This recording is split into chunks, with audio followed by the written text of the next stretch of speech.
everyone. We've all been waiting for Mark Passio. Okay. I am going to tell you that last night I realized that my inauthentic woman has been at battle with my authentic woman. And it was really helpful because I could give myself credit for the authentic part, and I could kind of recognize the inauthentic part for the first time. So now I can have a little more peace between those two parts of myself, because one of them might have been inherited from my society, and fuck that shit. So, we have this brilliant man here. My husband Bob and I, we went back to the hotel room, and Bob said, "That guy is a genius." It's true. We really, all of us, have so much appreciation for you, Mark, and what you have done, and the ability for you to communicate that to us in a coherent manner. So without further ado, Mr. Mark, wonderful, beautiful Passio.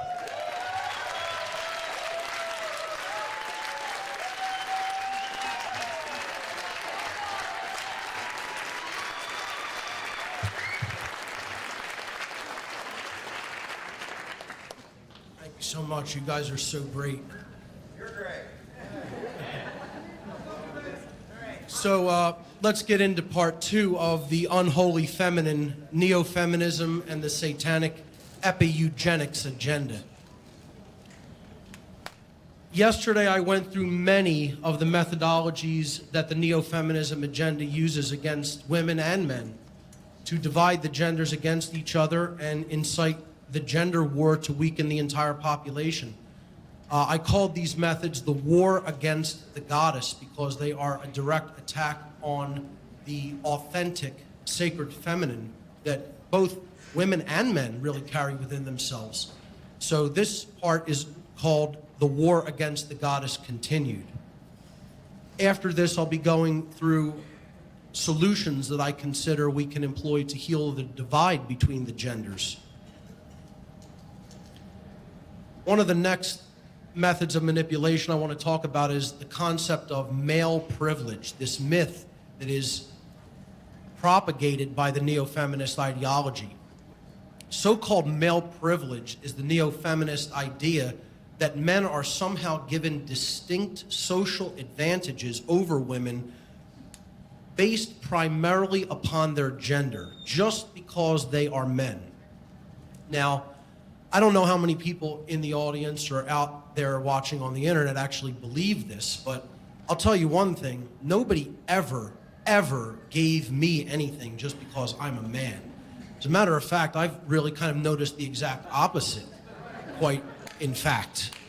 That, sometimes open hostility can be shown because you're a masculine man in many instances, and things can be withheld. I certainly never experienced this concept of being privileged because I'm male. Looking at these couple of photos here, women making this assumption are obviously really not too much keeping in reality, in line with reality as far as I'm concerned. If we look at the percentages of certain aspects of society, you look at deaths by combat, 97% of men, 90% of people who suffer combat death are men, while only 3% are women. Industrial deaths and accidents are suffered by, that comprise 93% male deaths and only 7% female deaths. Homicide victims, 3/4 to 1/4, 76% men versus 24% women. Suicide victims, it's an 80-20 split. And in custody battles after divorce, usually, the winner of a custody suit is women by a margin of 84% to 16%. The corporate world is largely driven by women insofar as purchases of goods and services. We talked about that when we talked about rampant consumerism yesterday. 80% of consumption performed by women in society, females in society. The numbers that I got recently said that it was closer to an 85-15 breakdown, as I talked about yesterday. In politics, 54% of women are voters, 60% of the welfare recipients are female. Infrastructural workers, meaning people who actually build all of the infrastructure and technology that we use on a daily basis, are 80% of those are male. 90% of inventors and innovators are male, and 65% of the tax-paying population, which I think should go down to zero, of course, but 65% currently feeding into that system are male. So, it's difficult to see by a lot of these ratios and a lot of these statistics how there could possibly be an actual real thing known as male privilege in society. I personally don't see it as anything that is real. I see it as an invented concept to further try to drive a wedge between men and women in our culture. Women and order followers. This is another huge dynamic that has to be understood when it comes to the Neo-Feminism agenda and the conditioned state of many inauthentic females. Most order followers are men. This is what I talked about last year at the conference, okay? Order followers and the destruction of the sacred feminine within themselves. Order-following men are the creators, the boots-on-the-ground creators of what I call the dark New World Order, the system of human enslavement, because they're the ones who are actually doing the coercive action and the immoral, violent behavior against other human beings. But women consistently support dominators and order followers throughout their entire careers and lives. How many women support what these dominators and order followers do? I mean, they have mothers who support them and say that they're proud of their jobs and professions. They have sisters, they have wives, they have daughters. And these women in their lives continuously support them.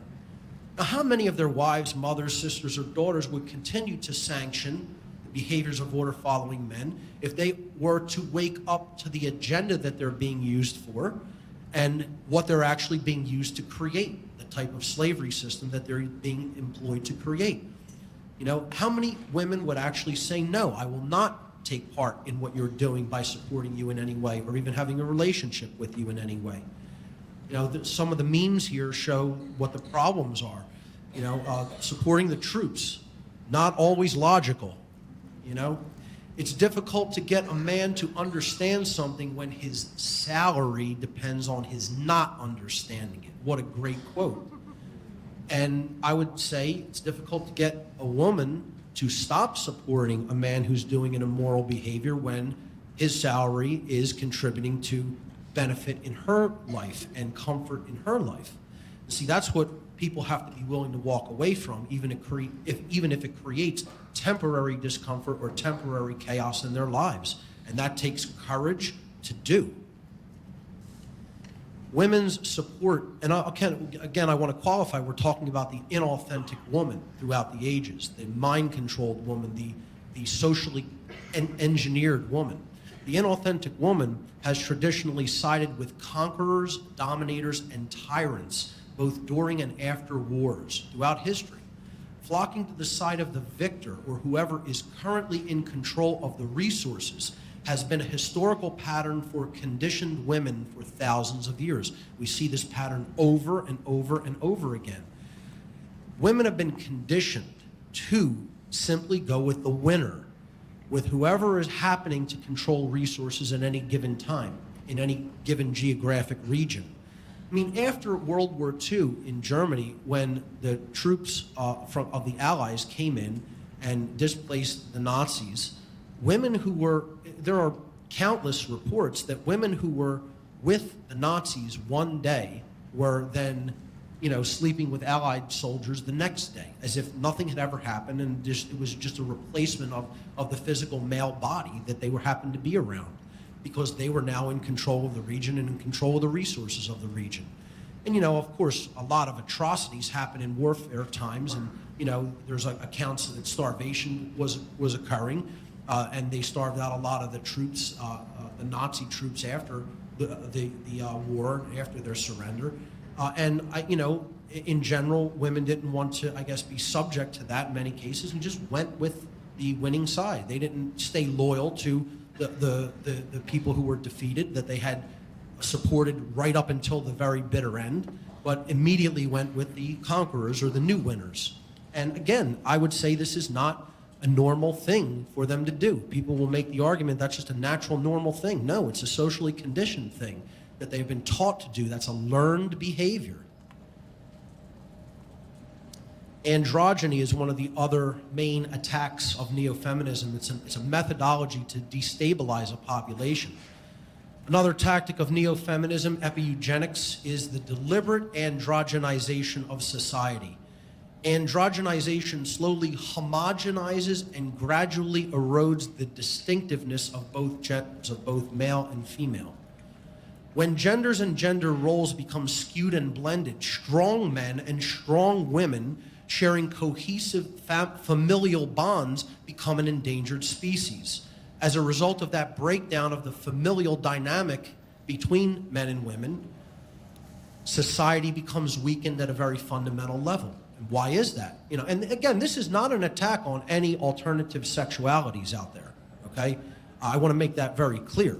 This is explaining that the vast majority of human sexual interaction is between men and women, and when you androgynize that, or you gradually erode the distinctiveness between the genders, and you're breaking down that familial bond that they can create together, you're weakening a society, because you are ultimately going to create not only a divide between man and woman, but a divide between parents and children as a result of that breakdown, of that familial breakdown.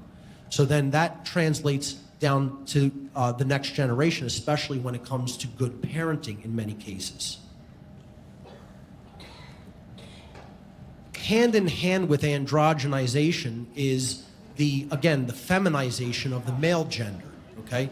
So we see the metrosexual in society, and we see what is now known as the lumbersexual. Let me explain the lumbersexual to people, okay? The lumbersexual is the type of man who really doesn't have inherent masculine traits, but wants to portray them anyway, wants to fake them or feign them. So he'll dress up like a, quote, real man might look, or a masculine man might look, a genuine man. And, you know, this is a trend going around in hipster culture right now for people who are familiar with it. The lumbersexuals are all over my neighborhood in South Philadelphia, everywhere. This meme says, "I'm so glad I don't have to actually hunt. I have no fucking clue where gluten-free tacos live." You know, so. Yeah, I mean, it's comical. It's you know, funny, but it's true. It's like, you know, we're seeing this proxy of trying to be a man, not the real thing, you know. And again, I'm not saying everybody has to be Mr. Macho. Don't twist my words or take it to an extreme that I'm not saying. Saying, you know, there is such a thing as genuine masculinity. And, you know, instead of embracing that, you know, most men are becoming overly feminized. This is, again, part of the agenda through food, through medication, through things in the water supply and in the air. You know, it's basically depleting testosterone levels in men, as I talked about yesterday, and creating this effeminized male who then is trying to overcompensate by looking masculine, even though he doesn't actually have those characteristics within him. And, you know, women are being conditioned to be attracted to that type of emasculated male as well. Some of the other side effects of things that neo-feminism propagates is the types of negative repercussions that we're seeing in things like social media, you know, Facebook, Twitter, YouTube, Pinterest, etc. Social media is furthering the agenda to create division between men and women. And I mean, you could see these types of arguments and thread and flame wars all over social media. Many conditioned women are now employing social media as a mechanism for what I call collecting men. Okay, they're basically creating like shopping lists of men to find out what they can do for them and how much attention that they can garner from them. They often will, this inauthentic form of woman will actually view men as a commodity on a grocery item checklist and view the social media outlet that she's using to do this and to get these things done for her as like a shopping venue, like going into a store. Social media websites have further been employed to destroy real social interaction. This is the main thing that they're being used to do in this agenda. You know, you're not having people meet in person anymore. They're just talking online. And, you know, they're not actually developing real social interactive skills. You know, they're just interacting virtually. And it's done to destroy real social interaction between people, especially men and women. And also this, the secondary effect that this has is it emboldens rudeness between people. Because the way people talk to each other online, they would never talk to each other like that in person, you know. They would definitely think twice about it, you know, doing that, you know, physically right in front of another person. There's little incentive, very little incentive to be nice to somebody when you can get away with saying anything in the virtual online world. This is part of how women are using social media and part of some of the ancillary effects that social media is having in the form of driving a wedge between men and women. The so-called millennials, the millennial generation, the millennial, quote, woman, these are the children of the post-baby boomer generation and were largely raised by state-run educational system, television, and pop culture. They've been conditioned by these systems to behave in ways that are complacent, compliant, unquestioning, unthinking, and narcissistic.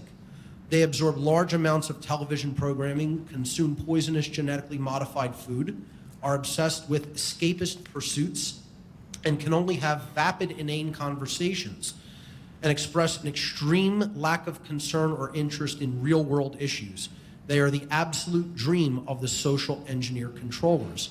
The reason I brought this up is because I've had a little bit of interaction with millennial women over the last few years, and when I see women of this age group, they're all sadly, very sadly, almost universally alike in the patterns of behavior and the tendencies that they express. I actually had a young woman just pre-college age, like maybe senior in high school age, like 17, 18 years old, say to me, directly to my face in person, I would prefer that someone else do my thinking for me. Actually made that statement to my face. You know, this is how conditioned they have this younger generation. This is what the school system is doing to young people, especially young women. It's seen as uncool to care about anything serious, any topic that is serious. The conversation has to be as inane as humanly possible as it can be made, particularly among this generational group. There's a common phrase in America, in Western culture in particular, that ignorance is bliss. I've said before, ignorance is death. It'll lead to our destruction. But in the ancient Egyptian tradition or the Kemetic tradition, there was a common phrase about ignorance, and it said, ignorance is evil. It is the essence of evil to ignore truth. And I couldn't agree with that statement more.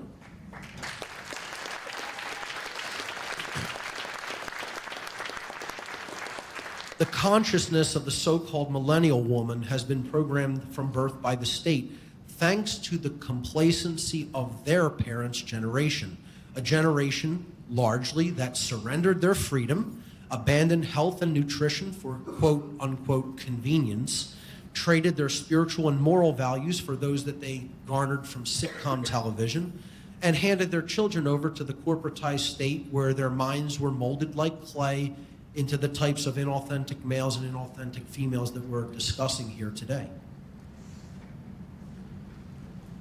Another technique that is being employed, particularly on the religious side of this agenda, because again, there's a political side to this agenda, a social side to the agenda, and a religious side to this agenda, is called neo-puritanicalism.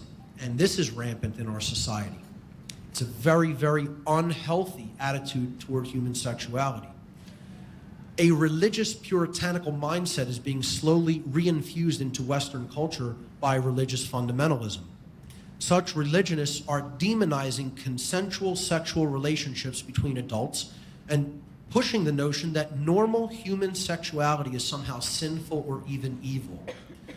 They try to convince people that everyone in American culture is obsessed with sex when in fact, all people in American culture are obsessed with is the idea of sex, but not the act itself. This is due to the level of sexual repression that is taking place within our culture. Every westernized culture is actually more sexually repressed now than ever before in its history. And this dynamic is becoming worse and worse due to the growing influence of this neo-puritanical ideology. This religious and cultural engineering to demonize a healthy attitude toward normal human sexuality, this is religious and cultural engineering to demonize a healthy attitude toward normal human sexuality and to reduce the human population through voluntary abstinence. Now again, don't twist my words and make it into something extreme that I'm not saying. I'm not telling people go out and have rampant, wild, promiscuous sex with everyone indiscriminately. I'm just saying that the attitude toward a healthy libido and a healthy sex life is constantly repressed in our culture. And this is it's a fundamentalist religious influence. I could tell you a little anecdote about this story. A while back, someone, I can't remember where it was or who said it to me, but I was in a discussion with a woman, and she said something to the effect that for women to have any kind of a healthy sex life that is not deliberately being withheld by them, okay, is akin to someone standing outside of a bakery and giving cakes away for free, and how would the people who own the bakery feel about that? Now think about that for a minute. Think about that anecdote for a minute. She said women having sex and having a healthy sex life is very much like somebody standing outside of a bakery giving away free cake. Okay? Now think about how unhealthy of an attitude that is about the normal human sexual experience that is supposed to be about bonding with another person, emotions shared between another person, physicality shared between another person. All they're thinking of it as it's some type of a monetary exchange, or it's some type of a thing where you could be so shamed for doing it. It's like you're giving away the goods for free instead of getting something in return, and you're devaluing it for all of us. Now that's more of again, a financial motivation for the withholding of sex, but this goes hand in hand with the neo-puritanical religious worldview that sex should just be continuously withheld. And it's something that is something that, should only be done for things like procreation. Again, I don't have a wild, radical sexual view about that it should be done completely indiscriminately. There is obviously emotions tied in with the act, but to view this in the total biblical sense as something that should be viewed as sinful is definitely part of the neo-feminist agenda and part of a religious fundamentalist agenda that ties in with the neo-feminist agenda. It's all there for population control ultimately. Hand in hand with neo-puritanicalism goes the myth of hookup culture. And this is completely fake. It does not exist. It does not exist anywhere on the planet. Okay? It's an invention. This is the idea that that is brought up by the mind-controlled religionists, the radical Christian right, the fake Christian religionists. They spread this notion that hookup culture exists and is rampant in our society. And what they claim it is an atmosphere of total promiscuity, total one-night stands, and total casual sex going around everywhere in our culture. That Americans are totally obsessed with sex and are having it randomly and indiscriminately everywhere. Okay? I don't know how many people here have experienced what is known as hookup culture. If you've actually experienced hookup culture, raise your hand. A couple of people. Maybe 5 or 6 people in the entire room. Okay? I'm saying it's such a limited thing that it is practically non-existent. This is an invention. They're taking small isolated pockets where some promiscuity might take place, and they're saying, this is going on everywhere, and everybody's doing it, and it's a rampant problem throughout society. If anything, attitudes about sex are becoming increasingly more repressed day after day in this culture, okay? And people make a radically wild, bigger deal about it than it is, okay? They're not looking at it indiscriminately and not looking at it frivolously at all. Hookup culture is an invention of the religion and social engineering to make religious-minded people believe that there is a wild sex-crazed culture that they are being protected from, or that they need protection from, by buying into their puritanical religious ideology. This is what the agenda really is doing. And again, this is all to get people to think about normal sexual activity in a completely unhealthy and repressed way. So that what ultimately happens is you end up with population reduction voluntarily conducted by the population that the eugenics agenda is designed to cull, getting the herd to cull itself. Hand in hand with the fallacy of hookup culture is the fallacy of rape culture. So-called rape culture is also a psyop invention and is not actually taking place. This is not at all to say that rape does not take place, or it is not an extremely vicious crime and an overall problem in human society. Again, don't take my words out of context and twist them. But the claim that there is a formally justified culture of rape being propped up within our society is patently absurd.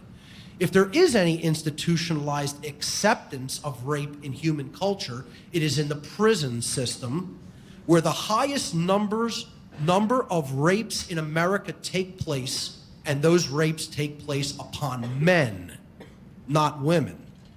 That's where the highest number of rapes are taking place on a daily basis in the world, is in the United States prison system. The myth of rape culture is ultimately propagated by the social engineers to keep us in constant fear of each other. Now, once again, you can react viscerally if you want. Of course, does rape take place? Yes, it does. It's a crime that takes place every day. We're not talking about rape. Look at the words on the screen. Rape culture.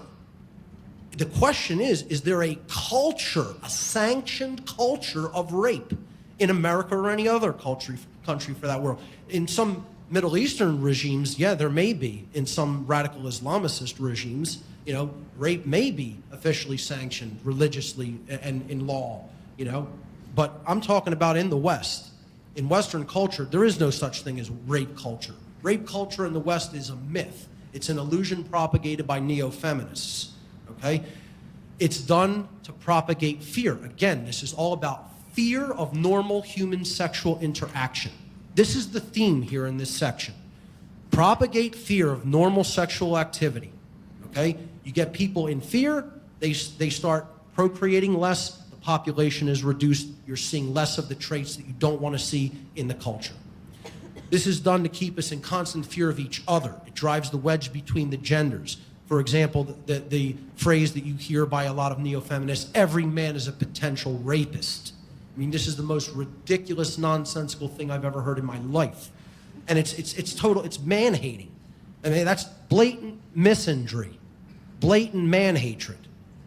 And all it does is further isolate the genders, creating the further war, divide in the gender war. Here's one you can get as offended about as you like, and I know Bob Tuskin will love this part of the presentation. The AIDS hoax. This is another thing. AIDS doesn't exist, ladies and gentlemen. There's no such thing as AIDS, okay? AIDS is a disease that is caused by lifestyle and malnutrition, okay? HIV doesn't cause AIDS. There is no HIV test. There is simply an antibody test for HIV, which which over 60 different independent diseases can cause a positive result on an HIV test. Okay? Luc Montagnier, the co-discoverer of HIV with Robert Gallo, has publicly stated that he himself no longer believes HIV causes AIDS, and that AIDS can be cured with nutrition. AIDS was used primarily as an Epi-Eugenics scare tactic. Again, it's fear. Get people afraid of normal sexual interaction. Okay? That's what dominates the mindset in particularly Western culture when it comes to sexual interaction, is fear, fear, fear, and more fear. The AIDS hoax was an Epi-Eugenics scare tactic to make people fearful of having sex, because this is a sexually transmitted disease that you can actually die from, okay? I have never met an individual in my life with so-called AIDS. Not one, zero. As a matter of fact, I have never met a person who knows a person with AIDS. And I might today. You might tell me you know somebody who had it. But this is a disease that is brought on by lifestyle and nutrition issues. Okay, that's what causes the body to go into autoimmune response and attack itself. Okay, it is not caused by HIV. People have to get that through their head and start understanding HIV is not the cause of AIDS, and it is not really, truly a, quote, sexually transmitted disease. Yeah, thank you. I knew you'd like that, Bob. I had to throw that in. See, abstinence always slows down a population. It always slows down population rates for eugenicists who are seeking to keep the population small and manageable. So you want to encourage abstinence as much as possible. You want to have an atmosphere of fear regarding sexuality and propagate that fear as much as possible. You want to propagate what we talked about yesterday, slut shaming. You want to propagate a puritanical view of sex, okay? One thing you don't want is normal attitudes about human sexuality and normal familial bonding between strong men and strong women. You don't want that. They don't want that. Because that's what makes a population strong and independently thinking and freedom-oriented in their mindset. You don't want that if you're a eugenicist social engineer that wants slavery. You want to breed your cattle the way you need them to be bred. And here is the testing grounds for the farmers. The testing ground for the human farmers is the nation of Japan. And let me tell you something. Everything they're doing there is coming here. It's already well underway here. Okay? They have culled the Japanese population already. And you know, we could talk about Fukushima doing that even further and what it's good, the havoc it's going to wreak on sexual reproduction in Japan. All right? And that's no accident. It's no accident. You know, what happens in consciousness gets reflected on the grand scale when it comes to cataclysmic destruction in human lives and in the environment as well, because consciousness is directly related to those eventualities. The Japanese intimacy crisis, if you haven't heard about this, I suggest you get online and start researching it immediately. Japan is experiencing what is being called, in their own media, in their own mainstream media, they had to acknowledge it because that's how bad the problem is, an epidemic intimacy crisis. And Japan has the fastest declining population rate in the entire world. Almost half the population of Japan claims that it is no longer interested in any kind of sexual intimacy. Let me just repeat that. Half of the population of human beings that live in the nation of Japan say that they are no longer interested at all in any kind of human sexual interaction. Okay? That's what the social engineers have accomplished. They're techno-sorcerers, ladies and gentlemen. That's what these social engineers are. They are techno-sorcerers. I want to get back to that point after I finish reading the stats on this slide because I want to make a point regarding what's really going on in Japan and is starting to go on here. This is happening because of destroyed sex drives in both genders due to extremely low testosterone levels, which I talked about the importance of testosterone for normal vitality, strength, and human sexuality yesterday. Japan is merely the social engineers' testing ground for their depopulation agenda. The American intimacy crisis has already begun. It is already well underway, folks. It's just unspoken. Not many people will have the courage, like myself, to stand up here and talk about these issues because they don't want to be alienated from other people who they're afraid of what they think. Now, I don't care what you think of me. I'm telling you what's going on and what I know is directly being directed by the people who I used to work with and for. I'm telling you, they told me that they were conducting these eugenics agendas. And I didn't believe it coming out of their mouth. And I'm no longer laughing about it, folks. I'm no longer saying, oh, no, you can't possibly do that to a whole population. You're not that powerful. They're getting it done. And these statistics will prove it. See, the American intimacy crisis is happening now, and our population is starting to plummet just like Japan's is. It's just unspoken, and it's not going to make the controlled headline news because they're not going to tell you what I'm telling you. Here's the statistics of the Japanese intimacy crisis. half the population, age 16 to 49, had no sex in the past month. 27%, almost 30% of men have claimed, 1 in 3 men almost claim they're not interested in sex anymore ever again. Almost a quarter of women, when polled, they're not interested in sex anymore ever again. 1 in 4 females, no interest in sexual activity. 61% of men age 18 to 34, not in any kind of a relationship, any kind of a romantic relationship with anyone of either gender. Half of women 18 to 34, not in any kind of a romantic relationship with either gender. 36% of men in that same age group, 18 to 34, are still virgins, have never had sex. 39%, 40% almost of women, age 18 to 34 in the nation of Japan, still virgins, never had sex once, 18 to 34. Now, you look at all those statistics together and you tell me that that's a naturally occurring trend, you're out of your goddamn mind.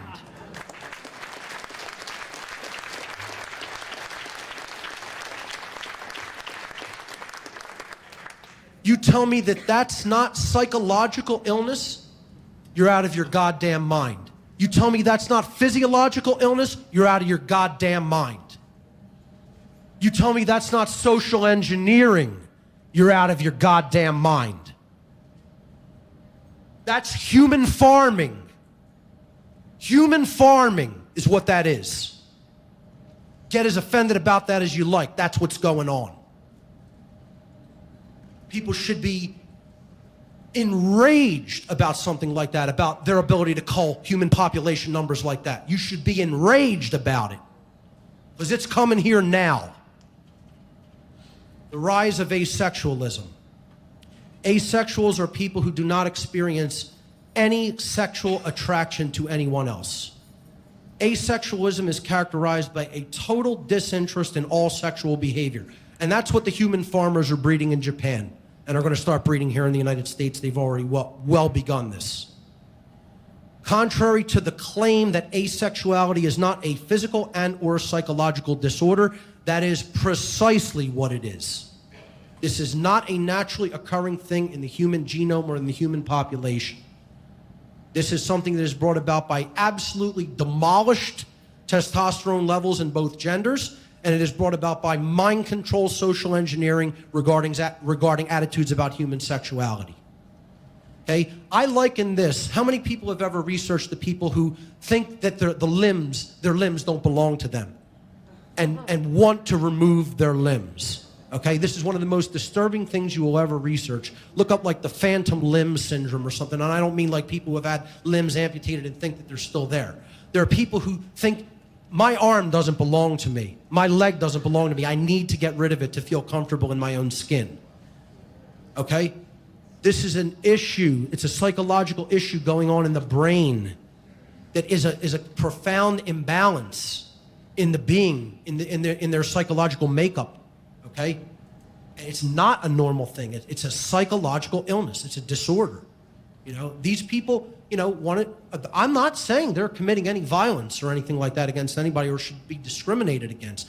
But don't try to tell me this isn't a disorder. This is an illness.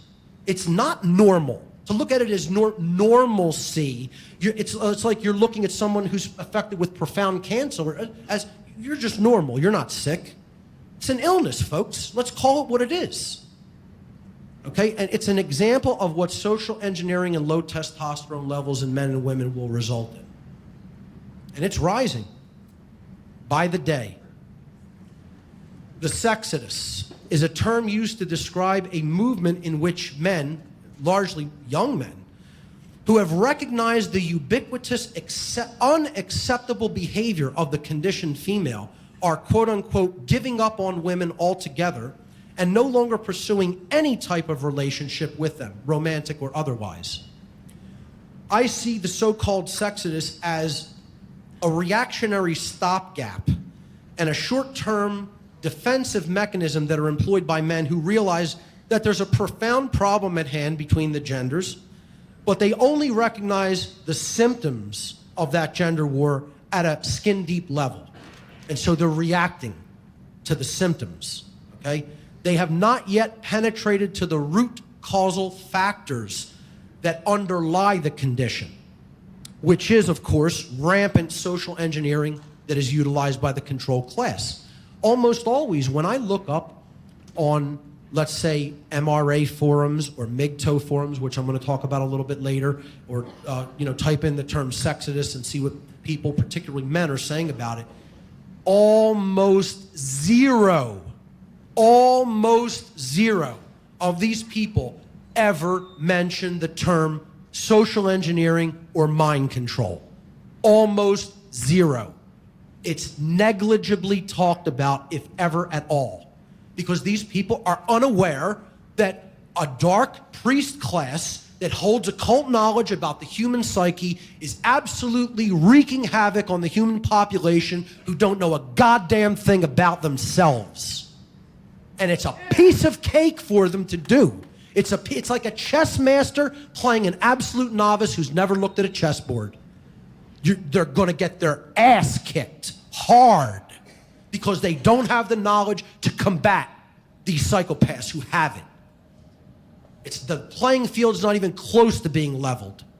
It's completely skewed and imbalanced, and people aren't even trying to build their way up in the knowledge of themselves to combat these absolute control freaks who are doing this.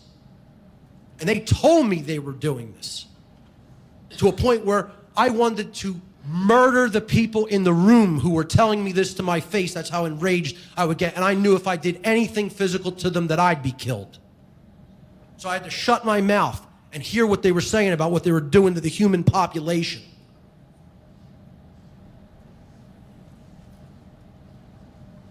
Falling birth rates in every westernized country. Human births must be maintained at a 2.1 replacement rate for a population to remain steady. The birth rate in the United States currently stands at 1.86. Now, see, like right there, I know most people don't even understand what those numbers mean, because there should be an appalling gasp if you understand how low that figure is. And let me tell you something, that's nowhere near where Japan's is at. I don't even have the statistic handy right now, but it's nowhere near 1.8. That's eugenics. Clear and simple. I mean, as clear as a bell in my mind, because I know what these numbers mean. It's at 1.86 and rapidly falling, and people think there's overpopulation. No, human beings are crowded like animals into farms called cities. That's what. There's no overpopulation on this planet. The rate has been in decline. This birth rate in the United States has been in decline year after year, not only in the United States, but in every single westernized, industrialized country, due to the success of the Epi-Eugenics agenda. And I predict that birth rates will continue to fall year over year, and the rate at which they will fall will continue to accelerate, because what these farmers are doing is they're culling the herd to make it easier to control. Look at these numbers. 1909, 127 births per 1,000 women. 1960, it dropped to 118. 2007, they've cut it in half within 100 years. Within a century, cut the birth rate in half. It's going to take 4 more generations. The population of every Western culture is going to be at 1/4 of where it is now. And then you want to see the control system take off and go into absolute crazed mode, you're going to see what happens when they can more easily control less people. Stands right now at about 63 births per 1,000 women and rapidly declining.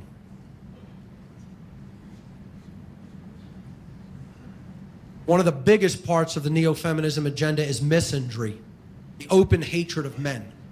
The accelerating rise of radical neo-feminism is bringing with it open misandry, the overt display of hatred and contempt toward men based solely upon their gender. Misandry is a blatant form of prejudice and unwarranted discrimination that is sadly gaining more societal traction by the day. Men are constantly being portrayed as bumbling idiots in the media and television. More feminists are taking radical, militant stances when it comes to dealing with the opposite sex, even taking this gender war at times into the realm of bitter and hateful attacks upon children. I mean, look at this image that was put on a feminist forum. All the things that they wrote on this baby and then photographed. Pig, looter, arsonist, runaway, reckless, violent, rioter, criminal, hated, wife beater, sperm bank, dispensable, deadbeat, risk, alcoholic, thug, rapist, cash point. I mean, you have to be kidding. Writing this on a child, you know? And this isn't a problem going on in society. Let me tell you something. I have directly experienced misandry in my own life. You know, the way that I've been discriminated against has not been racially. You know, a lot of people experience racial division and racism. I could tell you anecdotes about how I have been accused of being a racist, you know, by someone who didn't even come close to understanding the symbols that I had on me, you know. I can get into that anecdote later, but I've experienced the most absolute bias and prejudice against me for being male during the course of my life, particularly recently because this agenda is going into full swing. When I interact in society, when I go out socially with people, I do not initiate any force or aggression against anyone else. I'm about the most chill, peaceful guy you're going to come across. When I get up here and I talk about these issues, they fire me up a lot because I have passion talking about the society of death and slavery that is presiding over humanity. Maybe that's something that should be upsetting us a little bit more, okay? But, you know, when I interact with people, I interact according to the non-aggression principle. I don't bring aggression toward anybody, okay? And yet it continuously finds me when I interact with a lot of people in society, or when I even am trying not to interact with people, and I consistently see that for some reason, the hatred or the aggression is always coming from females. And I don't understand it. I can't personally understand it. The only thing I can conclude is that this is this rise of misandry in society because I look like a masculine man, okay? And just that air of masculinity is perceived as a threat when I do nothing threatening behavioral-wise. I'm sure other men in this room have experienced the same thing. So I see this personally. This isn't something I'm just researching and throwing out there conceptually. I've experienced it in my life. I'm telling you it's real. It's going on. More and more people are seeing it. Another thing that Neo-Feminism postulates is this notion called toxic masculinity. It seeks to abnormalize and demonize naturally masculine traits and behaviors. This manipulation tactic seeks to equate things like firearms ownership with being violent. See, they're tools of violence, not self-defense. Or a normal, healthy interest in sexual activity as sexual aggressiveness, okay? Stripped of all its euphemisms, you know, you go into this whole catcalling thing that went viral on the internet.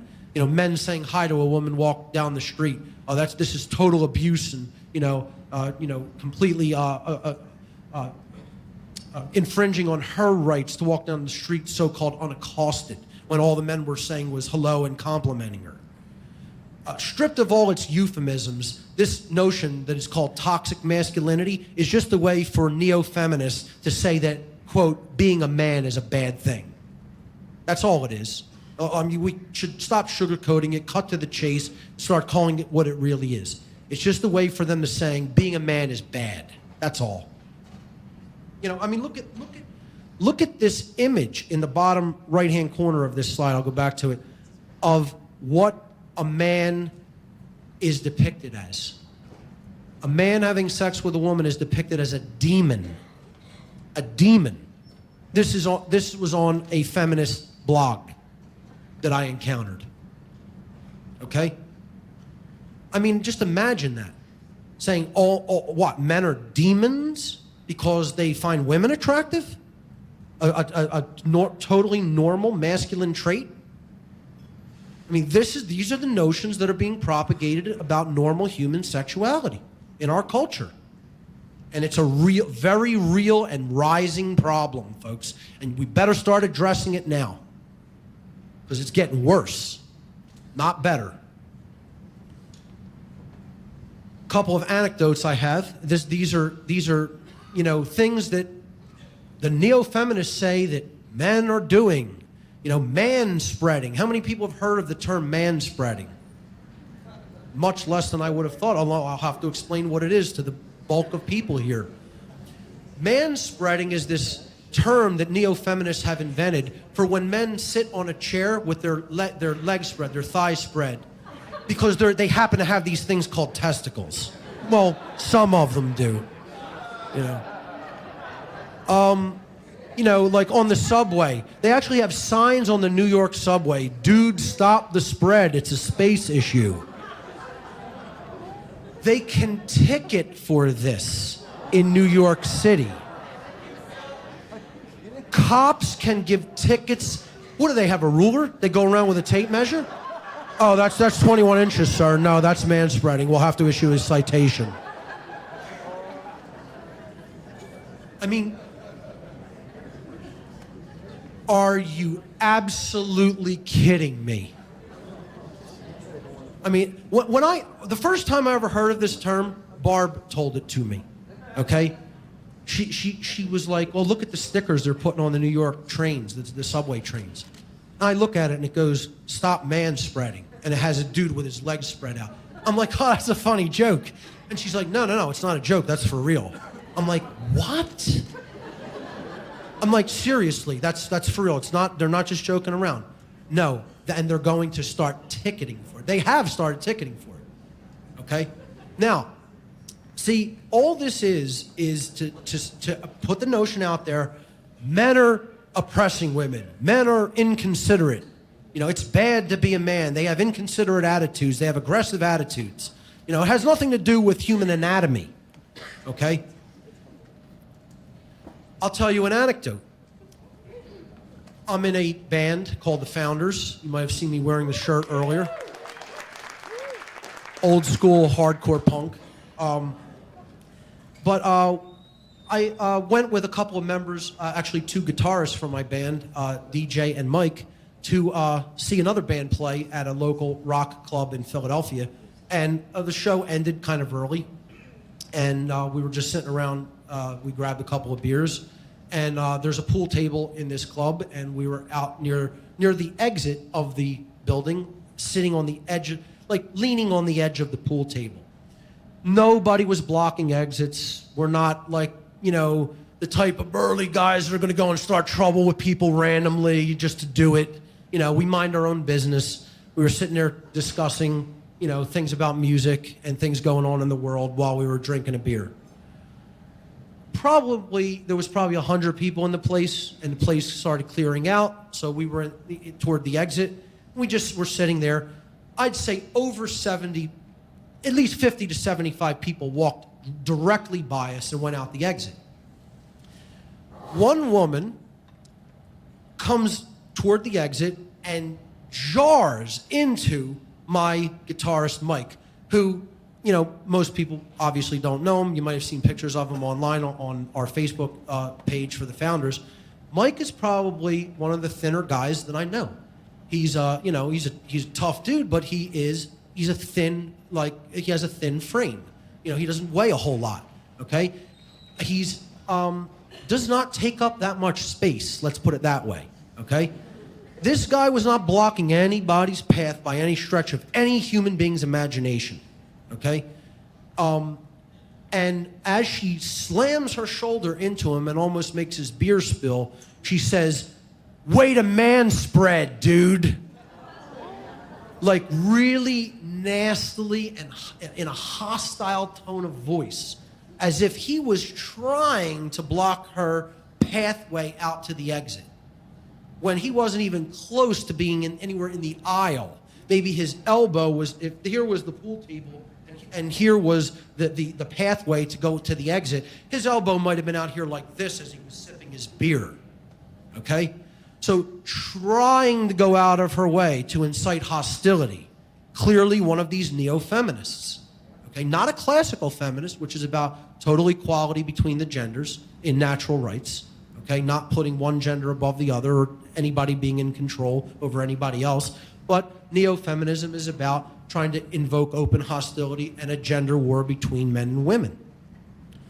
And he responded in his own hostile way, which I took no objection to, actually, because if somebody wants to start aggression and bitterness with somebody when there was none, I have no problem with somebody getting up in somebody's face and telling them it's an unacceptable behavior. None whatsoever. So it took me a minute to process what had just happened. I couldn't even believe it. You know, I was like, oh my God, I actually heard somebody use the term manspreading, and it took me, I had to do a triple take. You know, like, what did I just hear? And then it even became more absurd because it was Mike, and he's, you know, no way could he have possibly been even doing this, okay? So this is appropriate to the next slide, which is why I'm telling this. When he raised his voice to her, another guy nearby immediately stepped up like he was going to, you know, come to the damsel in distress's aid because, oh, this guy has raised his voice to a woman. How dare he say anything in any kind of a elevated tone to a female? And that's called the white knight, which we're going to talk about on the next slide. And that's when I stood up and just shot the white knight a look. Stay out of it. I didn't even say the words. I just looked at him and my eyes said, stay out of this. And that was it. And he stayed out of it and let them handle it amongst themselves. Okay? Because I have no problem with somebody stepping in and defending someone if they're truly in the right. No problem. That's called justice. I have no problem with that. Don't come in and step up like you're going to be the big bad guy and defend somebody who's clearly in the wrong. Then I have a big problem with it. And I guess my eyes communicated that to him readily. So the other topic is man-slamming. Now, this one has directly happened to me on 5 different occasions. I have experienced this in the streets of South Philadelphia now 5 times. How many people know what man-slamming is? Wow, only a couple of people in the whole room. Okay, I have to explain this one. Neo-feminists postulate this notion that men are completely inconsiderate of the pathway of women as they're walking on the street, okay? And they think we're just going to keep going and keep walking and keep moving regardless of where a female happens to be walking and slam into them at every opportunity, okay? Now, I don't know about you, but I don't think anybody in this room deliberately walks down the street trying to do things like that, especially none of the men. I know I'm overly considerate when I'm watching people's pathway to see where they're going to walk and try to project that so to avoid a collision, okay? Especially in the streets of South Philadelphia, which can get narrow in some places and busy in some places, okay? Over the last, I'd say 3 months, 5 women have walked, and I mean, look, I think my perceptions are pretty good. I think I pay attention to my environment pretty well, okay? And I don't think that I invent things that are happening. And for the first couple of times, I thought maybe that was happening. Like, am I imagining this? Is this like really happening? Because what they're doing is almost playing a game of chicken with men and trying to make a man deliberately go out of his way to move so as to avoid a collision because they are going to not yield and just come right at a guy to slam into him as hard as possible, okay? Which I don't even understand why you would want to do that to another human being or to yourself. But again, this is rampantly out of control ego is what this is. To try to what? Prove a point? What? To say, what do we have to do now? Bow as you pass? Like, and go like that? Shall I curtsy? Shall I wear a skirt and curtsy as you pass? Okay? You know, we can't walk on the right side like traffic does on a street or highway and just pass each other politely and cordially anymore? No, apparently we can't due to this gender war. Okay? So, and this happened a couple of times, and I'm thinking, well, maybe it's my imagination. And then, no. After it happened a third and a fourth and a fifth time, I'm like, this is a deliberate thing that's being done. They clearly have this idea in their head that I'm going to do this. And it's always young women. It's always women like 20 years old, 21 years old, college age. Okay, coming directly out of the social Marxist, communist-run schools, which we're going to talk about, that this agenda is an agenda of communism in addition to being an agenda of Satanism. And they're hand in hand, folks. By the way, they got the same high holiday, don't you know? May 1st, Walpurgisnacht. Okay? That's not an accident. You think May 1st is the high holiday of communism and Satanism by accident? Yeah, keep believing that. So, man-slamming, okay? Deliberately walking into a man to try to prove he won't move for you. Now, this happened to me 5 times, and it was attempted a 6th.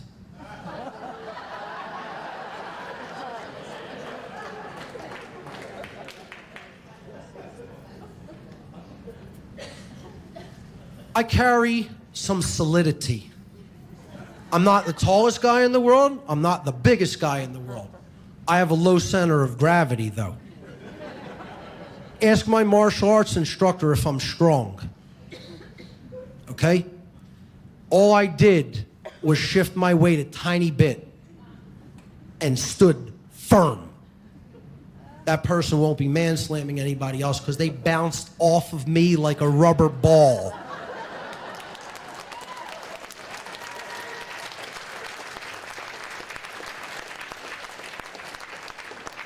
And all I did was stand where I was. I didn't try to lay a shoulder in. I didn't raise an arm. I just showed, we want to play that game, we'll play it. And you'll lose, but I'll play. And we'll see where your ego goes if you fall over into the street. And that's, it's a risky game to play. You fall on concrete, you hit your head, dangerous stuff can result. Even doing aggressions like that just to prove a point is a stupid idea. Okay? So, I just stood my ground on this one time, and when she went bouncing off, I just went, oh, sorry about that, and kept moving on my way. Like as if, oh, that was clearly an accident, right? When we both knew it wasn't. White knights, here's the men who come to the damsel in distress's aid regardless of whether she's right or wrong. Like I said, no problem coming to someone's aid who's clearly in the right and is truly being oppressed or being victimized. No problem. But don't come to the aid of somebody just because they're a woman or a man or anybody or a rich or whatever. Just because, you think that they're being somehow oppressed and that oppression is actually imagined. That's what white knights do. They jump into battle to make women feel safe against threats that are real or imagined. All right? And, it's a way of trying to garner favor among women. This is done socially in conversation and on online blogs and social media and everything like that. Anybody says anything that slightly goes against somebody, and even if they're not even involved in the argument or anything, they want to immediately come to the defense of the woman as if somehow they're going to get, all kinds of favors, lavished upon them because they've come to the aid of the damsel in distress. And you're seeing men join the neo-feminist movement in bigger and bigger numbers. And they don't even understand the distinction between classical feminism and the neo-feminist form of feminism at all.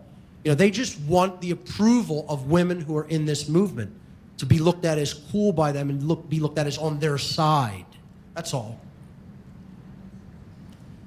Part of the reason they do this is because of social ostracism taking place in our culture. Most men, quote-unquote men, will refuse to stand up to conditioned women and confront them on both the fallacies they've been conditioned to accept and their associated unacceptable behavior. They do this because they don't want to be socially and sexually ostracized by women, because that's another part of the neo-feminist agenda. if you don't agree with my cause, or if you don't agree with my take on any given social issue or political issue, well, I don't want to be around you. You're ostracized. You're not welcome to be here. I'm certainly not going to have any interaction with you on any kind of a friendly basis, and certainly not on a romantic basis. Okay, so this is done to isolate people and to marginalize people. Adolf Hitler, in his book Mein Kampf, said, quote, "We should allow and encourage women to act as stupid as imaginable, and then denounce men as, quote, faggots and, quote, misogynists if they dare to criticize the woman's stupidity." This is what social ostracism is about. It doesn't matter how radically off basis with reality any female happens to be speaking. The male is not permitted to disagree. You know, and another thing you're hearing more and more of is disagreeal of this kind of social Marxist and neo-feminist political opinions is immediately racist. You're hearing this being used constantly as a deflection mechanism from any kind of an argument about the topic. You don't agree with me politically or socially, you're racist. Okay? It's bullshit. It's bullshit is what it is.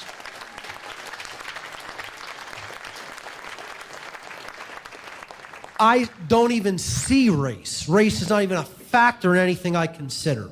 I've told people from day one I'm about ending all forms of slavery. Slavery in all of its forms.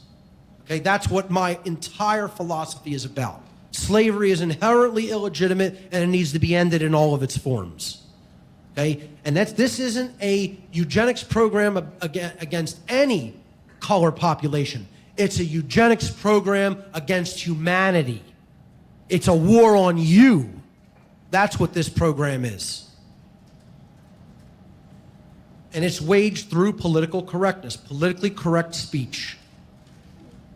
Political correctness is a method of limiting free speech. Many women have been conditioned by the neo-feminist agenda to censor those around them, not to talk about these gender-related issues and other important political issues. Men have been conditioned by the neo-feminism agenda to censor themselves. Self-censorship is being conducted by men because they don't want to be socially ostracized. They fear the risk of being ostracized by most women if they dare to speak out. Well, like I said at the beginning of this presentation, I don't give a damn who likes me. I'm speaking the hard, unpleasant, uncomfortable truth, and I don't care if you like it. And I don't care if you like me. I'm not here to be liked. I'm not here to be your friend. I'm here to speak the truth. That is what I am charged to do, and that's what I'm going to do.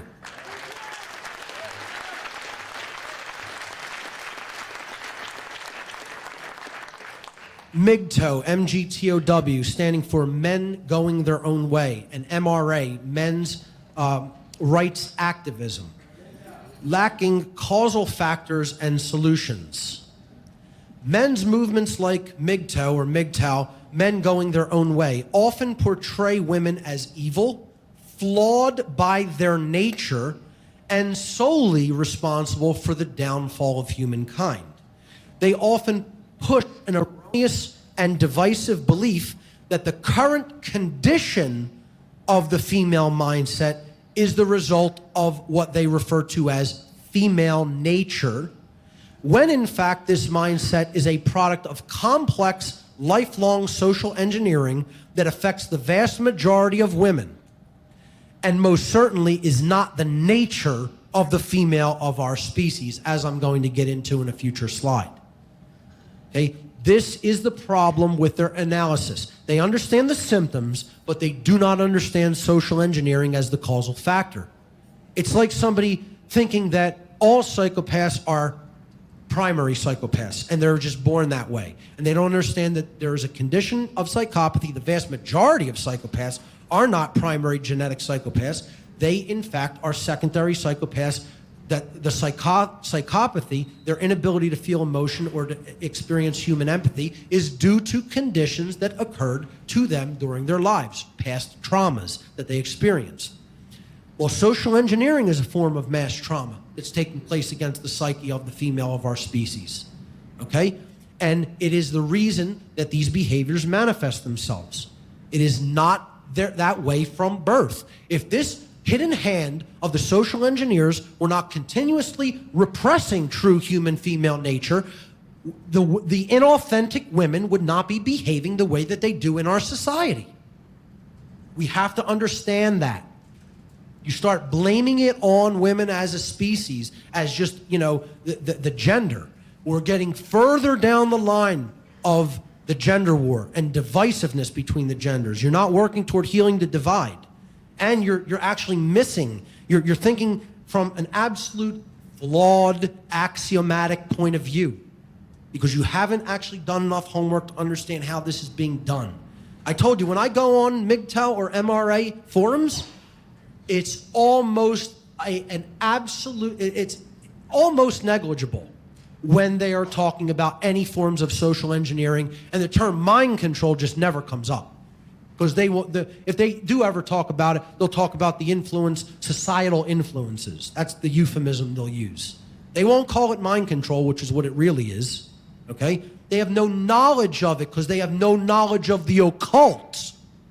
Zero. These people have no knowledge about how occult knowledge can be wielded to affect the mind of someone else. None. And that's the problem with these movements. They're correct in their analysis, incorrect in their causal factor analysis, and incorrect certainly in their solutions.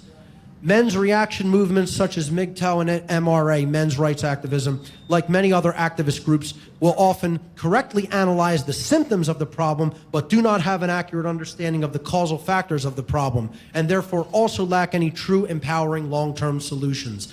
A quote-unquote solution often presented by many in these reactionary movements is for men to completely, quote, drop out of human society or to no longer have any interaction whatsoever with women unless they are receiving some sort of overt benefit for the interaction.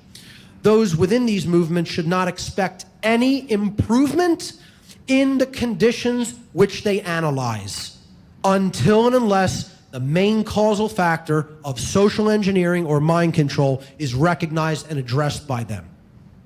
And that's why the idea to drop out and stop interacting with women is not a solution. The solution isn't about not interacting with women. It's about explaining what the hell has been being done to women to them. That's the solution. And you know what? Most men want no part of that work, and most women don't want to hear it. That's the truth of that. And you know what? It doesn't matter. I'm going to keep speaking it anyway. Doesn't make a difference who's listening. Because that's the right thing to do. I don't do this because I even expect anything to change. I don't do this because I care about specific people. I do this because I care about truth. And I care about freedom, and I'm going to try to influence it for greater freedom. I'm going to try to influence society to move toward greater truth and greater consciousness. It doesn't even make a difference if the effect happens long-term or not. I'm doing it because this is what I'm here to do. This is how I'm investing the time in my life, and most of all, because it's right.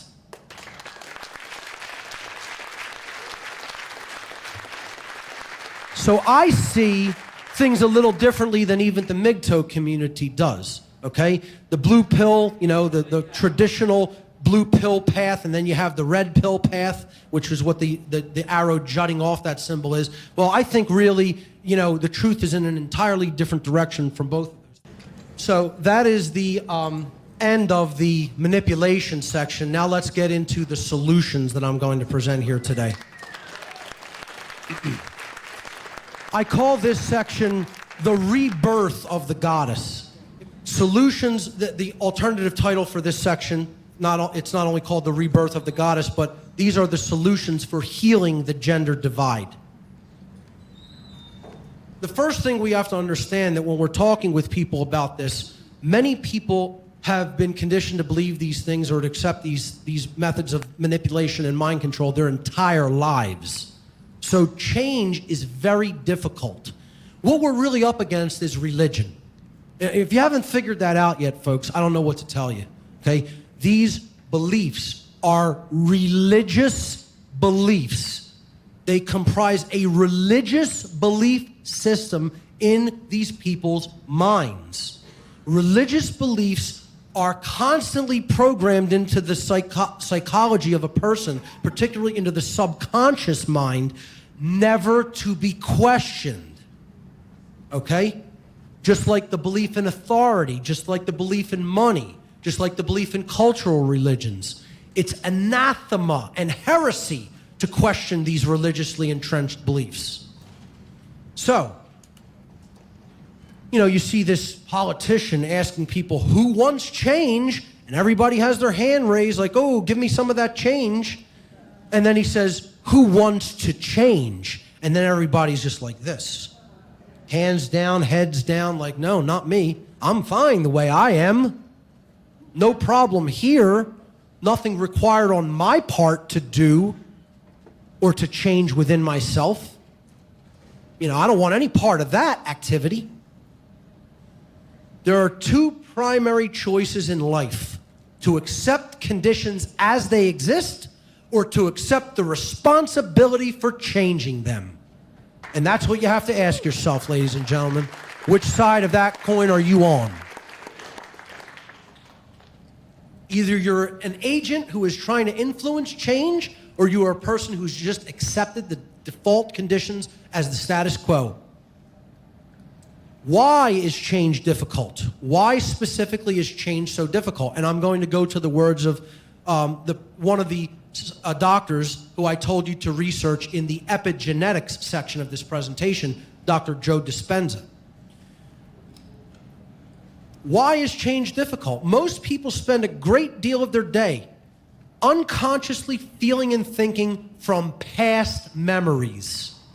They do this because they have hardwired those experiences by repeatedly thinking of them and by associating many other experiences with them. Now, what did we say epigenetics was? Epigenetics was changes in the physiology and the psychology due to changes in consciousness.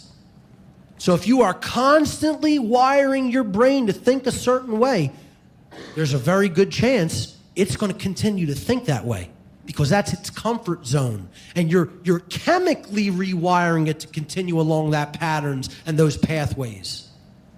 It makes sense that if most people maintain the same environment for long periods of their lives where nothing new is happening, where there is no change, the repeated stimuli will therefore produce the reactivation of associative neural networks, which will become more developed, strengthened, and refined.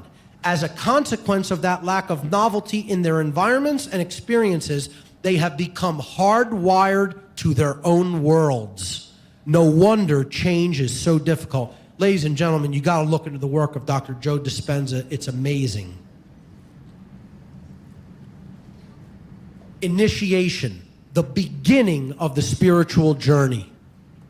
Okay? So change, yes, we recognize fully change is difficult, but you have to start.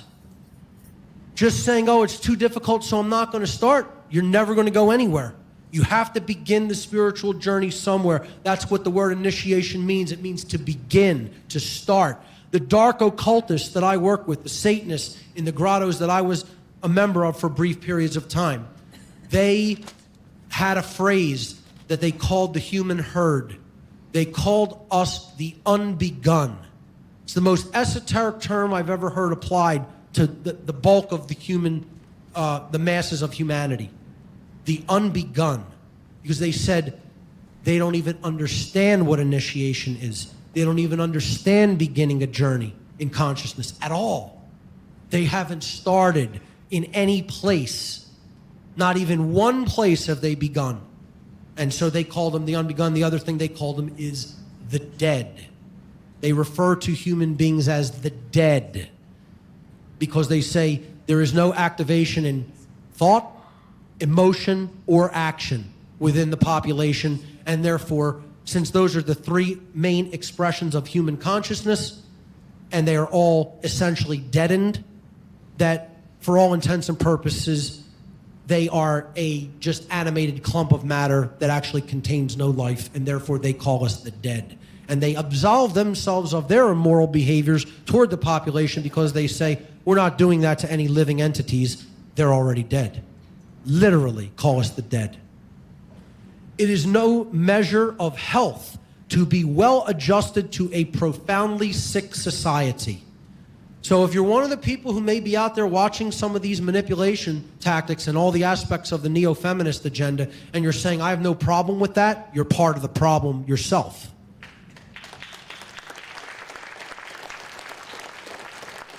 You should be horrified by the manipulation tactics and statistics and agendas that I talked about in the problems section of this presentation. And you should begin to make the realization that they are real and happening. And if not, you need to do a lot of research on your own. And you need to do a lot more social interaction on your own among people who are not in your normal social circles, so you get a more rounded and eclectic view of what's really going on. That's a big problem for most people. They tend to hang out in their own little circles around people who are just like them, and they think everybody's like this. Nonsense.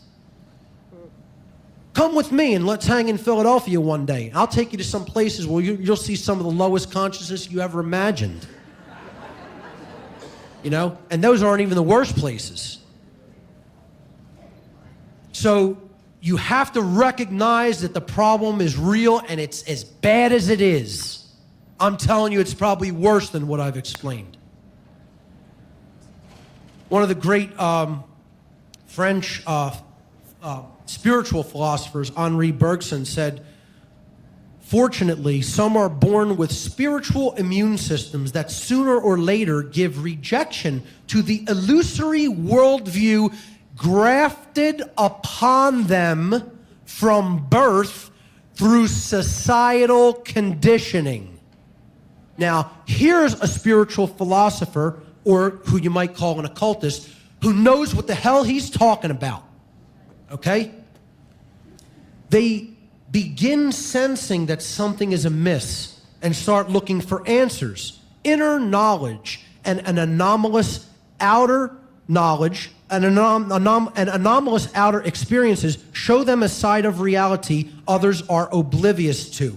And so begins their journey of awakening. Each step of the journey is made by following the heart instead of following the crowd, and by choosing knowledge over the veils of ignorance. One of the greatest quotes I've ever found. Okay? Eastern philosophers said, enlightenment is a destructive process. It has nothing to do with becoming better or being happier. Enlightenment is the crumbling away of untruth. As a matter of fact, folks, it won't make you very happy. It'll make you pretty well pissed off if you're fully enlightened about what's really going on. You will become enraged rather quickly if you have a sense of justice and conscience. It is seeing through the facade of pretense. It is the complete eradication of everything we imagined to be true. And here's one of the biggest things human beings need to understand, okay? I know this was one of the big topics of Jay Parker's talk yesterday. Let me tell you something. As soon as someone starts talking about human nature to me, I realize they're a complete moron. Okay? I get as offended about that as you like. Okay? As soon as someone mentions the term, oh, that's human nature, you're a moron. You don't know what the hell you're talking about at all. Okay? And I don't even need to qualify that. I'm just making that statement. Okay? Making that statement. There is no such thing as human nature, folks. There is no such thing. Actually, there is such a thing, but it's so negligible, okay, that it's barely even worth attributing any of that to why we do the behaviors that we do. That's like saying, you know, I take this computer and I take an identical computer and put it next to each other, okay, and we're going to ask, what is the nature of this computer, of these two computers? Is one good and is one evil? Is one flawed and is one okay? Well, hey, there could be hardware problems. Let's say they've all been quality controlled. They have the exact same specs. They're working perfectly to perform the hardware is working perfectly. Two identical machines. What's the nature of those computing machines? To compute data, to take data in through input, to process it in the processor, okay, and then to put it out through some type of output device. That's the nature of a computer. That's what you do with a computer. What determines whether the computer performs efficiently or not, okay? What are the qualities that the computer has to have to work efficiently? It's got to have a good file system format on the hard disk drive. It's got to have an operating system that is functioning properly and doesn't have a lot of bugs. It has to have good software programs that you could put data through and transform data with. And then it has to have good output devices to put the data that you're processing and reworking out onto the screen or on the internet or onto a printer or something, okay?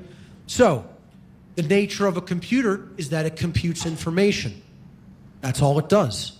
Well, what is the nature of a human being? It's very similar to the nature of a computer. Not to say that human beings are computers, because they are not computers. They're not just biological computers. But we have a similar nature to a computer in that we take information into ourselves, we process it, we weed it out for inconsistencies, and then we act upon it in society. This is the trivium method. This is the trivium process. Input, processing, and output. Okay? So, human beings, their actual nature is, like a computer, they are a programmable species. The nature of a human being is that a human being can be programmed to behave in a certain way. That's our nature. This is what parenting is ultimately all about. Okay? You program into a child, parenting and education. You program into a child behavioral input data. It's processed in the mind, in the psyche of the child, and then they display the behavior on the screen of life. That's the output called human behavior. Human beings are programmable like computers. Like a computer, if a human being has a bad file system format, this is all the conditioning and all the data that a human child takes in during the formative years or the format years. You're laying the format down of the child's mind, okay? If it has a bad operating system, well, what's our operating system? Our operating system is our culture that we're operating in, our society. If that's already fouled and polluted and really messed up, and people's brains are badly damaged and their behavior is really bad, you're already operating at a disadvantage because your operating system that you're working in is already totally screwed up, okay? And if they have bad software programs, if they've been given bad software programs full of bugs, okay, that's the rigid and erroneous and dogmatic beliefs that people have been conditioned to accept through social engineering. In other words, that's religion. That's false religion, let me qualify it by saying, okay? If you have all of those qualities in place, well, what do you think's going to happen? You think the person's going to be a well-adjusted person? You think they're going to really have a lot of knowledge? They're going to be a person who really behaves properly toward other people, who wants to uplift consciousness, who wants to uplift themselves and others? Good luck. Good luck with that. You ain't ever going to get that in those conditions. Never. Can't happen. Not only won't it happen, not possible to happen. Okay? If you have all of those things, the file format, which is the formative programming of the child, the operating system, and the software programs, meaning horrible belief system in place, you're going to get bad output on the screen or on the internet or on the printer. And those output devices are called human life. Don't expect any good output on those devices, on that device called life. You're not going to get it. You're going to get junk output, garbage. So if, you know, and once that's bad for multiple people, it collects, it grows in the aggregate sense. And then you have deteriorating conditions in the aggregate scale, the mass scale of humanity. Like a computer, the behavior of a human being will largely depend upon its programming or parenting, okay, or raising of the child. So then the question has to become, well, who's doing that programming? Are people who actually care about the being and want to strengthen it and uplift it in consciousness doing that programming? Or are people who want to make its mind mush so that that being is a good slave doing that programming? I'll tell you who's been doing it, and it ain't good parents.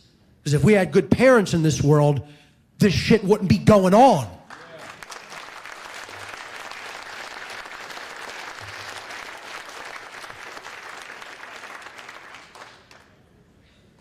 The quality of the behavior that a human being outputs onto the screen of life is going to be largely dependent upon the programming that that being receives. And that programming means the quality of the information that that being is receiving, which enables it to process and create effectively, to understand its environment and to create its environment in a way that is bettering and uplifting for itself and everyone around it, okay? Now, that means all of the information coming in.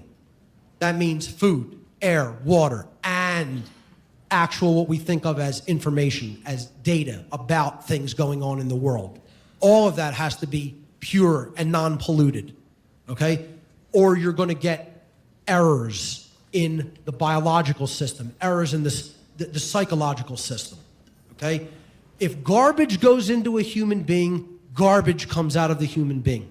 If quality information and quality nutrients and quality energy goes into a human being, quality comes out of the human being. And they put out into the world good, positive energy. So if the world is the way that it is, by absolute definition, what do we have to be programming our children with? Quality or garbage? Garbage, largely. Or the world could not be the way it is. It could not manifest itself the way that it is. So, that's the hard truth. That's what human nature is, folks. Not just one way, oh, it's good or bad, or this is just the nature of how people behave. They're always just going to be programmed by their genetics to behave that way, and there's nothing they could do about it. Nonsense. We have free will choice. We exist in a free will universe. You always have a choice. You're not controlled by your genes. Consciousness precedes gene expression.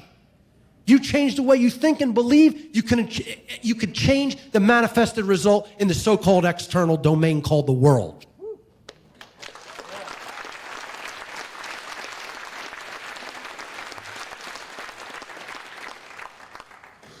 My next solution, the first thing is you have to understand what human nature really is and get this absolute bullshit notion of Darwinian scientism, so-called survival of the fittest nonsense form of evolution out of your mind when it comes to what human nature is or why people behave the way that they do. And if you believe that shit, you're under total mind control, folks. I don't know how else more plainly I could put it.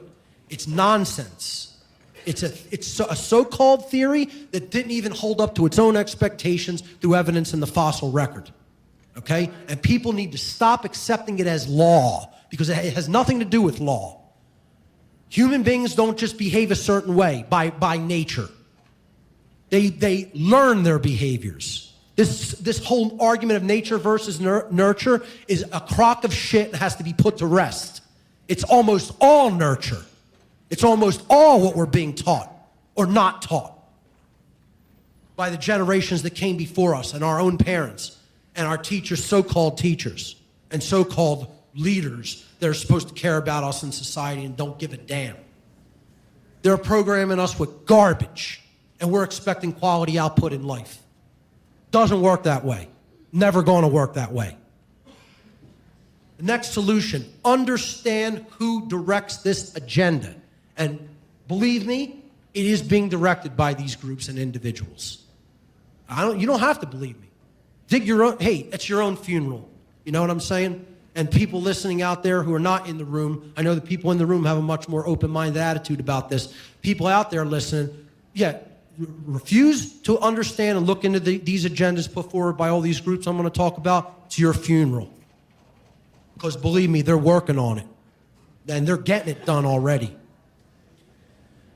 The first group you got to look into is the Tavistock Institute of Human Relations. If you don't understand Tavistock, who's involved in it, what it does, what it puts out there, you're missing an entire part of the entire mind control agenda of the world. Because these are where the social engineers gather and formulate their plans.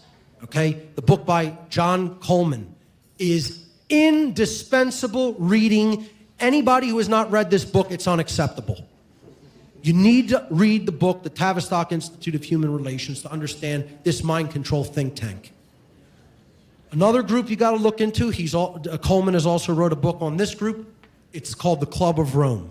Directly connected with the Vatican, directly, absolutely responsible for the implementation of the population control or eugenics agenda on this planet.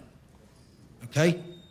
And I'm telling you, it's interconnected with the religious agenda for population control. Because, trust me, these ostensible front religious groups, the big three religions especially, Christianity, Judaism, and Islam, okay, are directly infiltrated and are being run by the dark occult groups. As a matter of fact, these religions were created by dark occultists, okay? You got to look up the Club of Rome. When I was involved in Satanism, this is the organization that was continuously just dropped. The name was dropped over and over again of some of the people who were higher up than me in the hierarchy saying, we think, from just understanding a little bit about your qualities and your personality, we might want to try to get you involved with. Now, of course, I never went into that involvement, but that's what was suggested because they felt I had the mindset for being involved in a eugenics agenda. And you know what? I did. And you know what? I still do. How's that? You want a shocking revelation for Free Your Mind 4? I am a eugenicist. A true eugenicist, not a dysgenicist. See, what a real eugenicist wants is it wants good breeding. That's all the word eugenics means. It means I want people to be bred upward in society toward higher states of awareness and higher states of consciousness. The prefix or the noun, the adjective you, epsilon in Greek, pronounced you, is the adjective meaning good. And then genos is the other part of eugenics. Genos means race or stock or breed. So it just means creating a better breed of person. That's all it means. Okay, so I truly want eugenics. I don't want dysgenics. As we said yesterday, you can't really call the social engineers of the world eugenicists. They're not trying to breed humanity for the better. They're trying to downbreed us so that we cull ourselves and help them cull us. That's dysgenics. That has nothing to do with good breeding. That's bad breeding. So, they thought that I would be suited to help them in their work of dysgenics when I was involved in Satanism because they saw a certain characteristic skill set within me that they wanted to exploit, okay? And see, that's the thing. I did understand what so-called eugenics, what it really is dysgenics. I understood it. They knew I had a grasp of what it really was and how it worked. That's why they wanted to bring me involved in that agenda, okay? It's part of like understanding a psychopath. You can't really deeply understand the level of evil that's going on in the world unless you can put your mind into that mindset. This is part of the problem, folks. People can't envision evil. They can't envision a psychopathic mind state. That's a bad thing not to be able to do that. People will think, oh, why would I want to try to imagine that or put myself in that position? If you can't visualize that level of evil, you can't understand how it's operating. You can't visualize how someone would want to control a whole population. It's hard for you to even grasp that this is being done because you can't even conceive of the mindset of the people who are doing it. It's almost too fantastical for the mind to accept. And people would think, oh, that's a great thing. That means I'm not ever in these bad, horrible mindsets thinking like this. No, it's not. It's not a good thing. It's a very bad thing that people can't think like that. You have to have the ability to shift your mind into that almost psychopathic mindset. It's something I call having the psychopath. If you don't have that aspect to your personality, you can't understand the level of evil that we're up against, let alone fight it. Not possible without having that dark and shadow side to yourself. Not possible. Other groups, intelligence agencies, abound in this agenda, particularly the United States Central Intelligence. The Council on Foreign Relations, a think tank that directs political operations in conjunction with the eugenics agenda. The United Nations, another worldwide political organization that is directly involved with eugenics operations and supports things like population control. The Rockefeller Foundation, responsible for a lot of the pharmaceutical aspects of the eugenics agenda. The Bilderberg Group, again, setting international policy amongst many different countries regarding this agenda, this very small cabal of international financial leaders, political leaders, leaders in science, everything. The Fabian Socialists, what that shield represents, their logo is a wolf in sheep's clothing. Fabian socialism is also known as incremental socialism. It is the form of politics that we have operating here in the United States right now. Fabian socialism. It means that you're going to march through the institutions to get done what you want to get done politically. You're not going to try to conquer a nation militarily and wage a military revolution. You're going to do it through a cultural revolution, as we will talk about. That means you're doing the totalitarian tiptoe toward full communism. And that's what the Fabian Society is actively involved in progressing through cultural Marxist promulgation in the United States. Oh, and again, as we're going to see, this is a direct communist plan.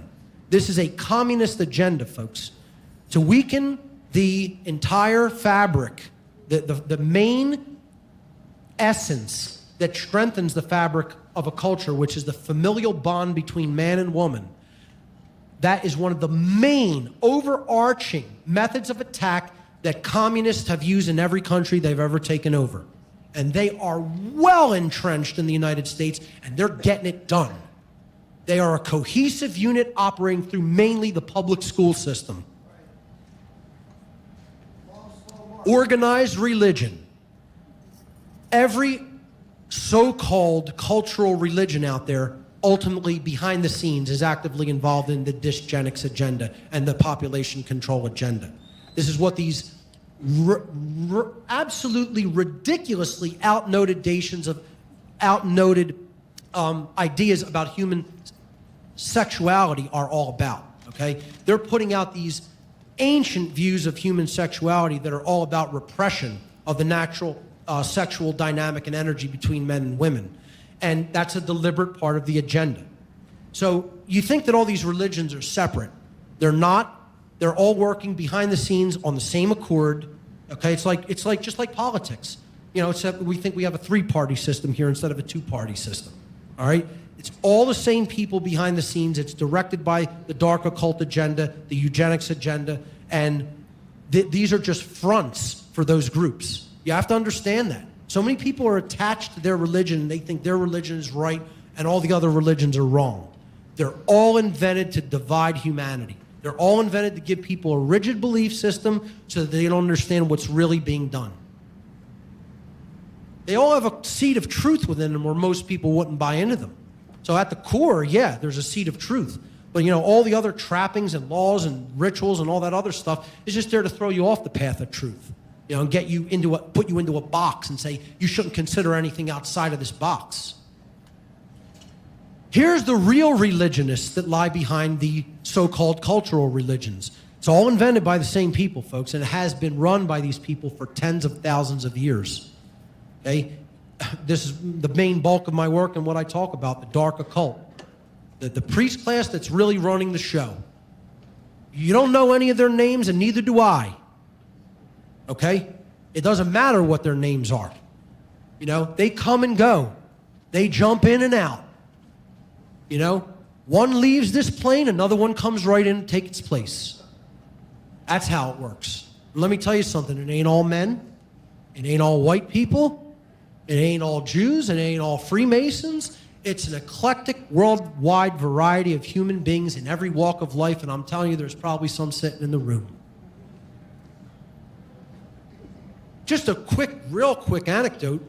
I amazingly synchronistically in my life passed on the streets of Philadelphia 2 Satanists in the last couple of months that I worked within the satanic institutions when I was actively involved. I passed by 2 Satanists on the street within the last couple of months. They didn't see me as I passed them because I was in a car both times.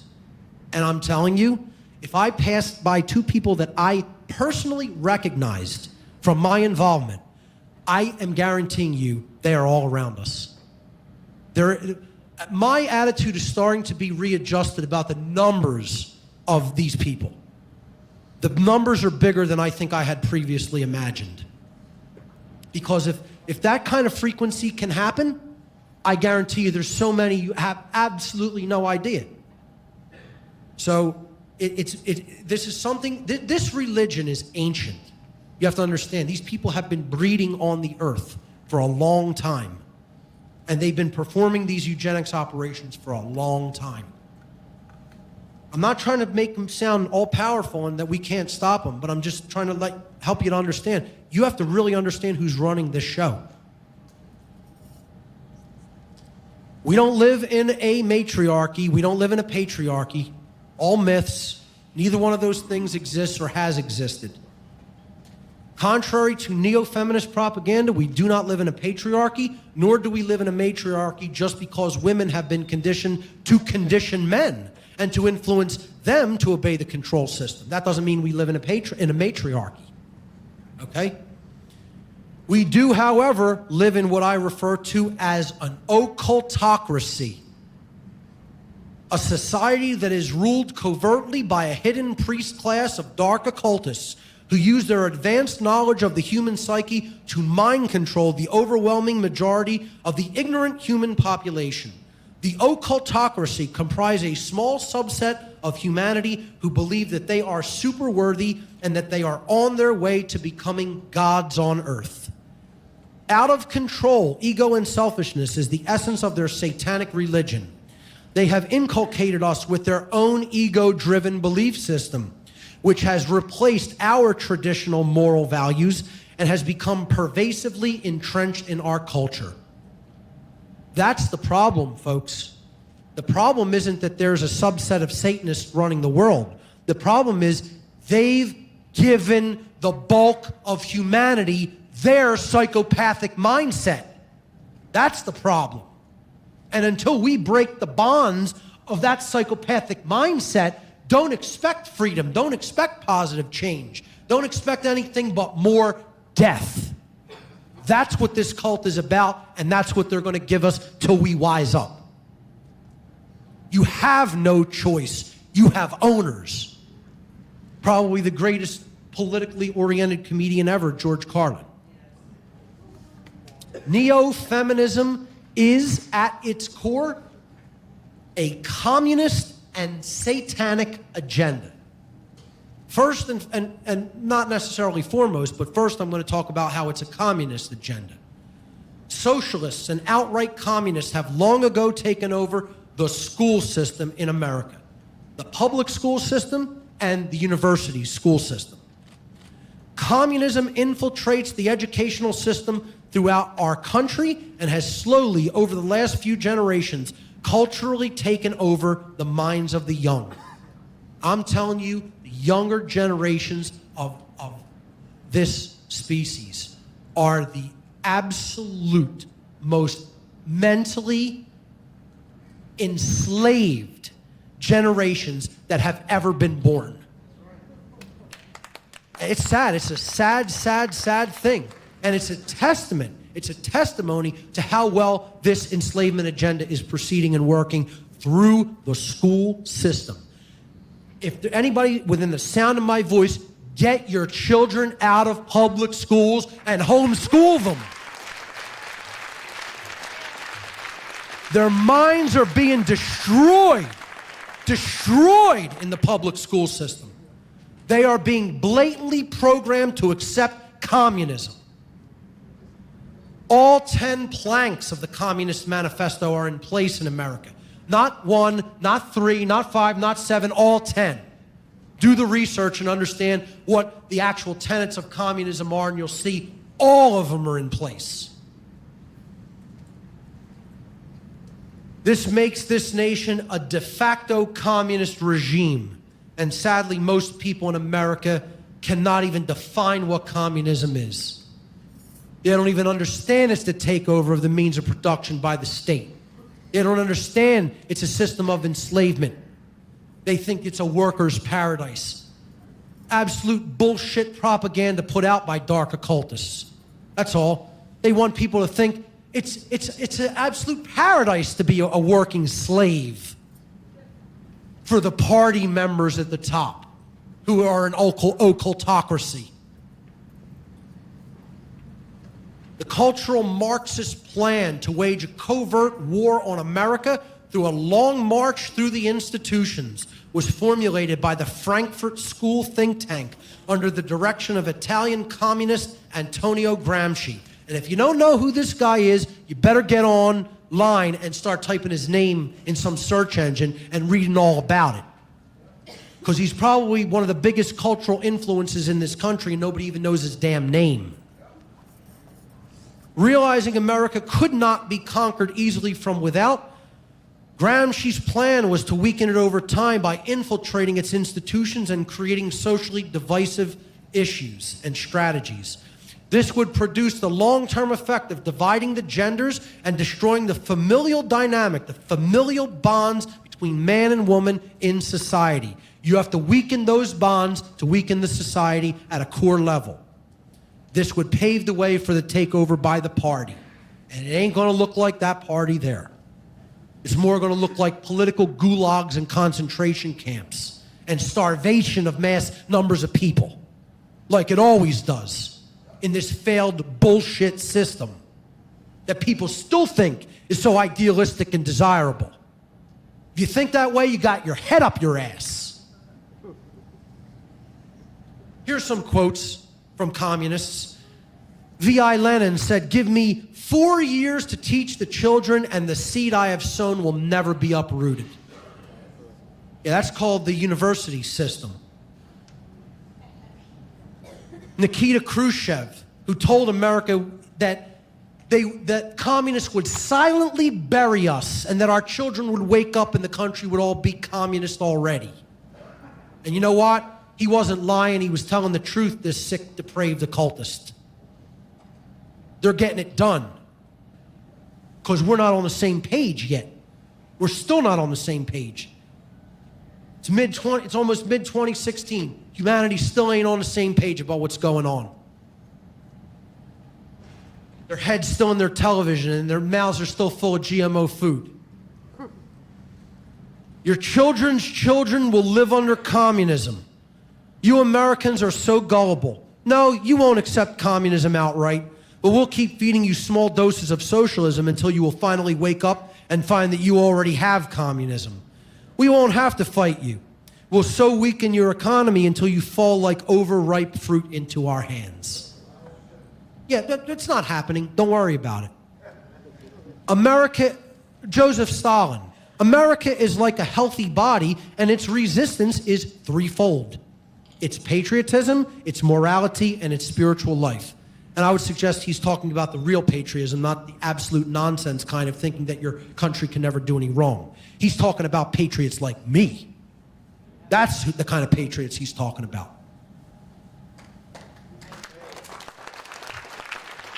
And you know what? He's absolutely right about that first part of the statement. That is America's immune system. And it's slowly growing. If we can undermine these three areas of true patriotism, morality, and spiritual life, America will collapse from within. Don't worry about it. It's not part of the plan. It's not happening. When we get ready to take the United States, we will not take it under the level of communism. We will not take it under the label of socialism. These labels are unpleasant to the American people and have been speared too much. We will take the United States under the labels we have made very lovable. We will take it under liberalism, progressivism, under democracy, but take it we will. Alexander Trachtenberg at the National Convention of Communist Parties, 1944. They've been busy. But, you know, don't worry about it because there's no communist plan to take over America. It's not happening. Neo-Feminism is at its core a satanic agenda, which we've already somewhat talked about. But I want to even offer total proof of this. And they're very blatant. Believe me, one thing I'll tell you about Satanists when they talk amongst themselves or to people who they're, you know, directly outreaching to openly, they're very candid about what they are doing. They are so 100%, this is maybe their only possible chink in their armor, is that they have such overabundance of confidence, they may underestimate humanity's fighting spirit. Okay, that's a hope that I have. Okay, but I'm telling you, they talk very candidly and openly amongst themselves and are very blatant about what they are doing. As if, yeah, we're doing this, who's going to stop us? Not a damn person. That is how they talk. Okay, and you'll see what I'm talking about here in this quote I'm about to read. Eugenics is one of the four main tenets of the satanic ideology, along with selfishness, moral relativism, and social Darwinism. One of this religion's significant books, The Satanic Witch, is a manual on how to manipulate men to bring them to the selfish bidding of a crafty woman. It reads like a diary of the modern neo-feminist female. Quote from Zena LaVey, Anton LaVey, who wrote the book The Satanic Witch, which is a field manual for how women can completely manipulate and dominate men to bring them to their bidding, to do whatever they want, or to give them whatever resources that they want for their own selfish purposes. Zena was Anton LaVey's daughter at the time. She wrote the introduction to the book, The Satanic Witch. I believe it's first and second printings. And here's her quote on page 2 of The Satanic Witch. The Satanic Witch, among many other things, is a guide to selective breeding, a manual for eugenics. Right on the second page of the introduction to the book, very candidly and openly admitting this is what it is, this is what we are doing. Because they know most people are never going to read this thing, okay? Because you're going to see, oh, that's all about Satanism, and I don't want to fill my mind with that. Well, if you haven't read the Satanic Bible, it's totally unacceptable. If you haven't read the Satanic Witch, it's totally unacceptable because you don't know the mindset of your owners. That's why. They're giving you their playbook out in the open because they're so sure you're not even going to be interested in what they're telling you they're going to do. See, this image I wanted to throw into the presentation because it represents, it's a perfect representation of that unholy feminine energy that I'm talking about, the destruction of the sacred feminine. You know, in biblical allegory, this is the Lilith energy. That's what we're talking about here, okay? This isn't about the nature of the female. This is about the absolutely egoic, mind-controlled state to want to be God, to want to control, that the feminine essence can be twisted into, okay? That's the Lilith energy. That's what we're talking about here, okay? This agenda at its core is based upon that unholy energy. You know, it's just a name, folks. So I don't believe in it as an actual embodied deity or anything like that. It's a conceptual idea that represents aspects of ourselves that could go completely rotten and perverted. So the solution is to awaken the sacred feminine energy, the Eve energy, if you will, the Sophia energy. That's what needs to be awakened. Wisdom, true wisdom, care for truth, okay? The heart-based intelligence, a desire for justice and morality and natural law, and true equality under rights, which is what the ancient goddesses symbolically and allegorically represented in every ancient mystical tradition and every ancient wisdom tradition. We have to embody, both men and women, the lost principle, care for truth. The lost principle is the dynamic of care. What we care about on a day-to-day basis acts as the driving force of our thoughts and actions. Therefore, care can be seen as the ultimate generator of the quality of our experience. This principle has often been referred to as the generative principle, the sacred feminine creative principle. The word generative comes from the Latin verb generare, which means to make or to create. It is the motherly, womb-like energy, the nurturing, creative energy that we all have within us, both male and female. This is not about gender. This is the principle of mental gender or spiritual gender. All beings, regardless of their physical gender, carry these qualities, both masculine and feminine, within us. Most people, however, don't care about the truth. They only care about what works in their favor, no matter how unfair and inhumane those conditions happen to be, or what the result of their getting happens to come from inhumane and unfair conditions. And you know what that ideology is called, ladies and gentlemen? Thank you. Repeat it after me. Satanism. That's what that ideology is called. Okay? That's what Satanism really is. It's not worshiping some devil entity. It's saying, I'm God, I'm the only one who matters. I don't give a damn about what's happening to my fellow human being. And as long as it's working out in my favor and to my comfort, screw everybody else. That's how people think you're a Satanist. And let me tell you something. The vast amount of, the overwhelming bulk of humanity are Satanists. They're not Satanists who are in the know, in the dark occult, who are actively directing this agenda, but they are Satanists nonetheless. They're de facto Satanists in their mind, in their emotions, and in their behavior. And that's where it really counts. And that conditioning leading to that, the living of that type of a lifestyle is what's keeping the world a prison. And until that mindset goes, we free ourselves of that satanic mindset, expect to live in a prison. Hell, exactly. That's correct. What we care enough to put our will behind is ultimately what will get created in our world, what we will manifest in our world. The world is the way that it is because most people do not care enough, even if they say they want change and they say they want things to be different, to change it through their actions. And people hate when I say this because they're like, well, what you're saying is more people really ultimately want it that way.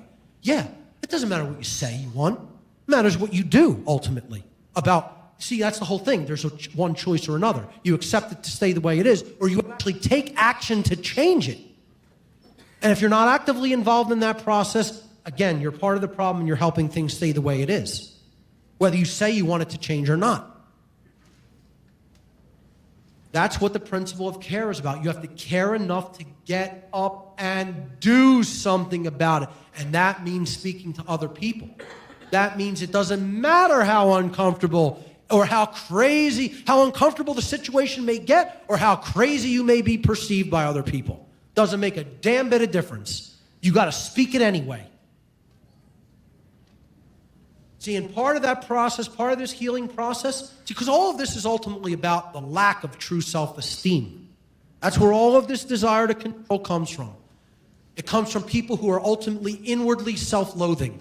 So all fear, all this fear, that's where it's produced from. Okay? Thank you. It's a self-loathing mentality.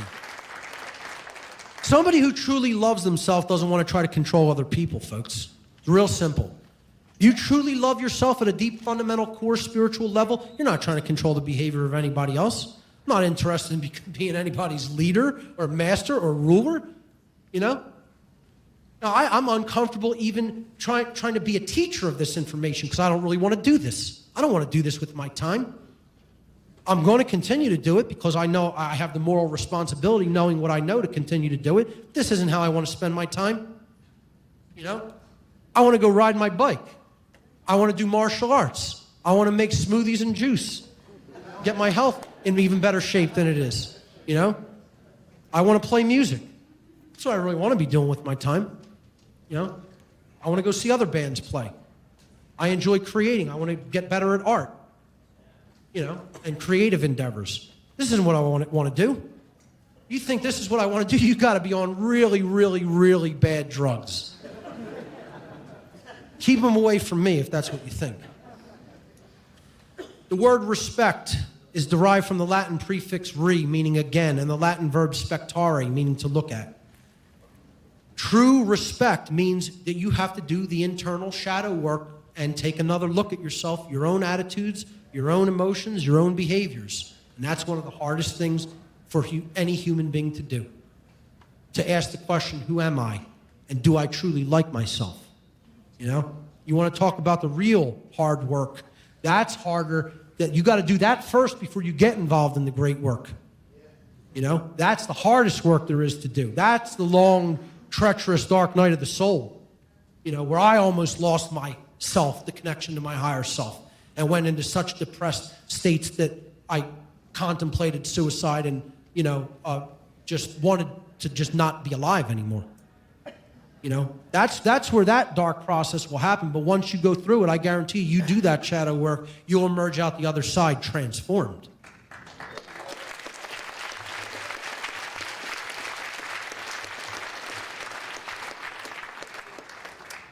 Another solution is the non-support of order followers and dominators by women. Women need to step into their empowering roles as influencers of human morality, which they very much could be again. One of the most significant ways they can do this is to draw a line in the sand by refusing to support in any way men who are employed as order followers.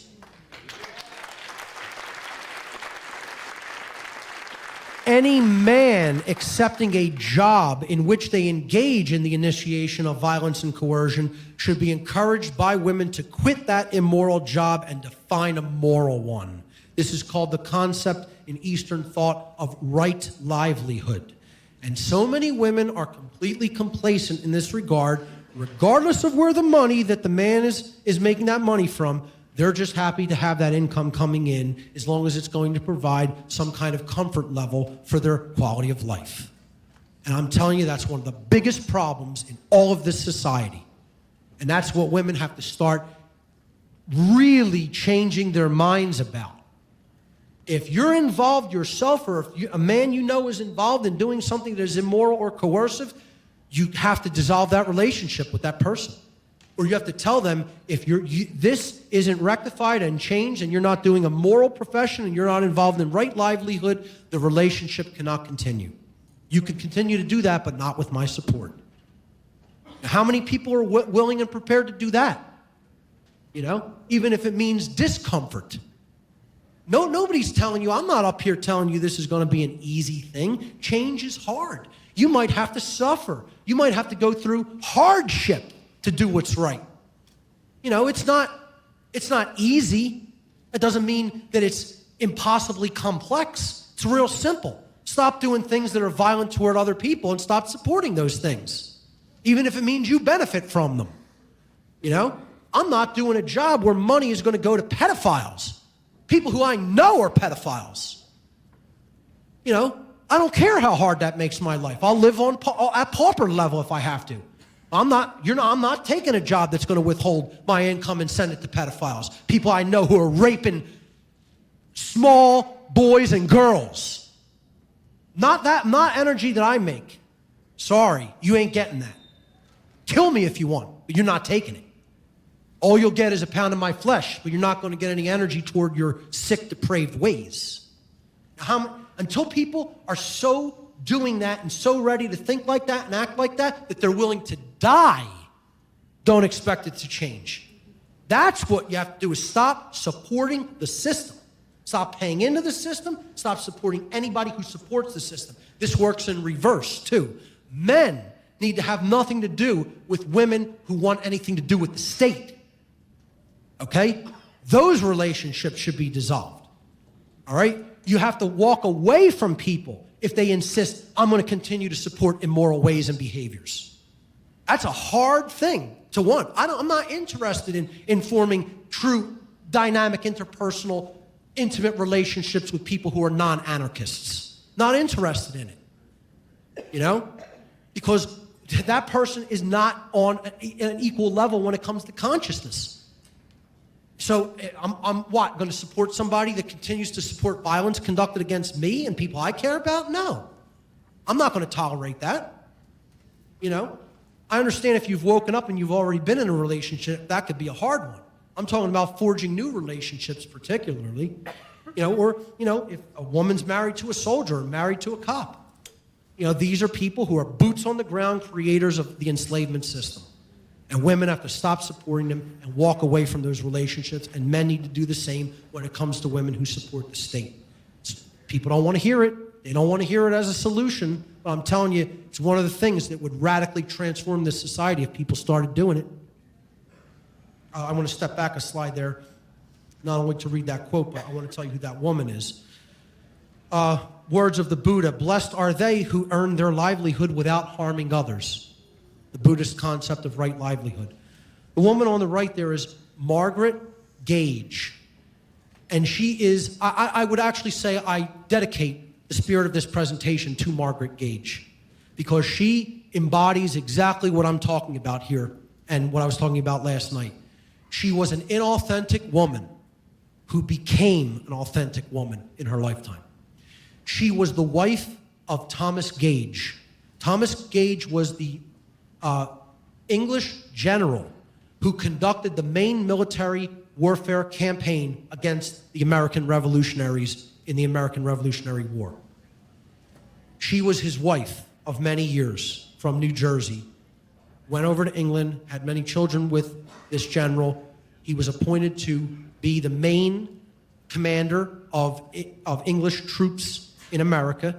She came over here with him and had a change of heart when she saw the oppression that was being done to Americans, where she was born, by the British.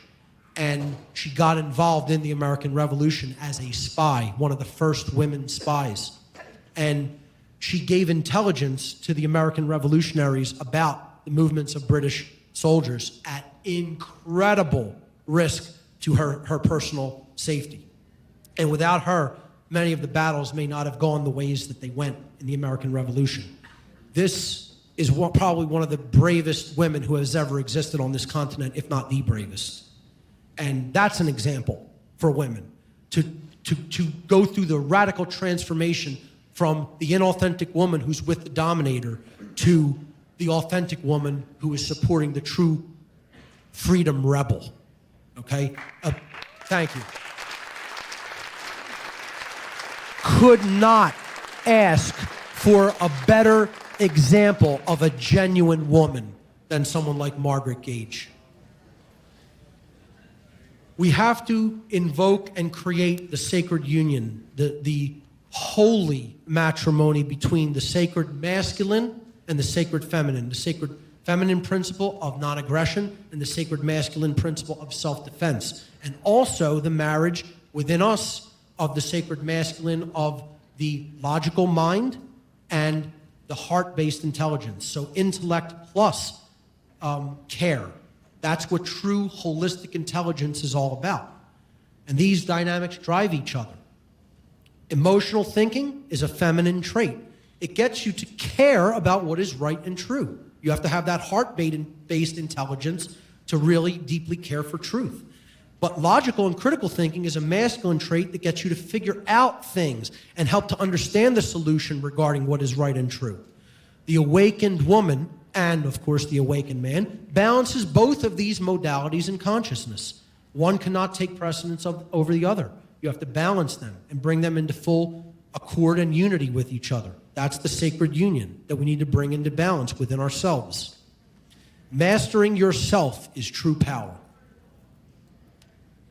Sacred union is love under will, a thalamic concept. What does it mean? It means that if you're going to employ the sacred masculine principle of will, of right action in the world, underneath it must be care. Love has to hold the child, which is right action being birthed into the world.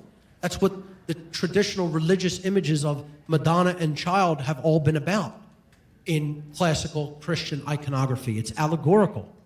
You know, if you understand real esoteric Christianity, you know, this is care, supporting in her arms right action and birthing right action into the world. The sacred feminine gives birth to the sacred masculine.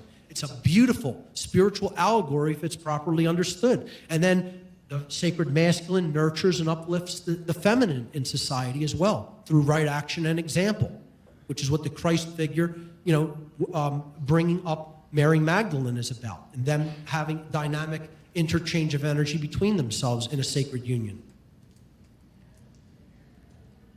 Probably the most important solution anybody can employ is to consciously parent the young. Be a conscious parent of children.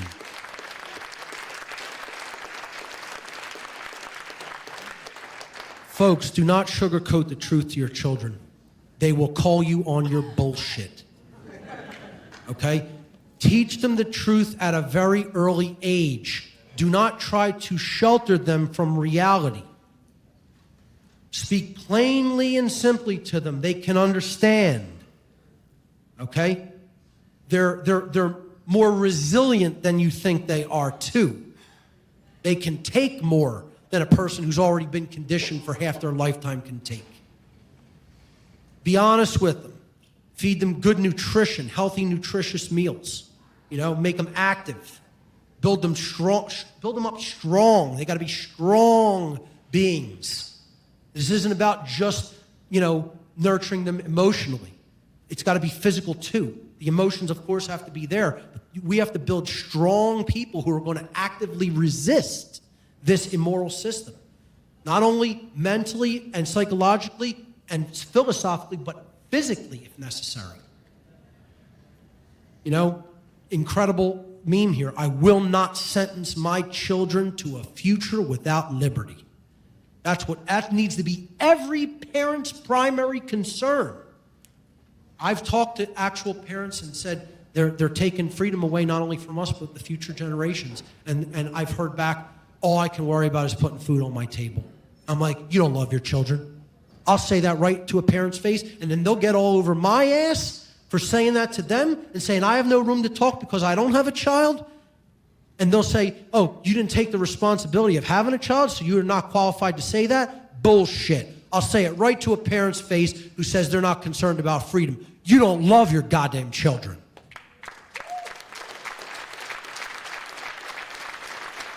I love them more than you. Just because you put a child out of your loins doesn't necessarily mean that you know everything that's going on in the world and what's best, what? Because I can't speak to that because I didn't have a child? Nonsense. So, that we have to get on parents' cases like this because they're failing. They're not doing their job.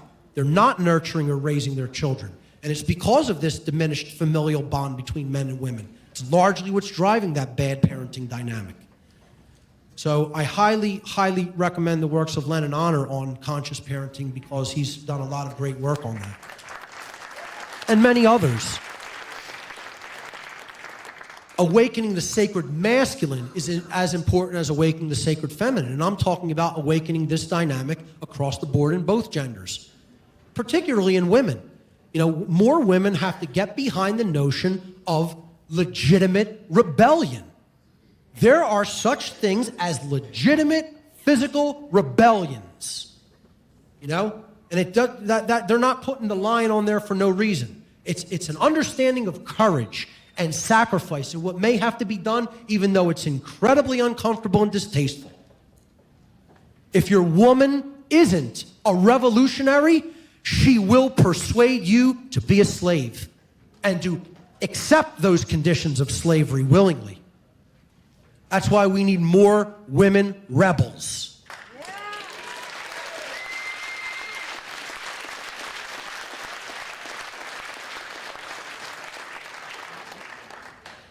Quote by Annie Oakley, I would like to see every woman know how to handle firearms as naturally as they know how to handle babies. So would I.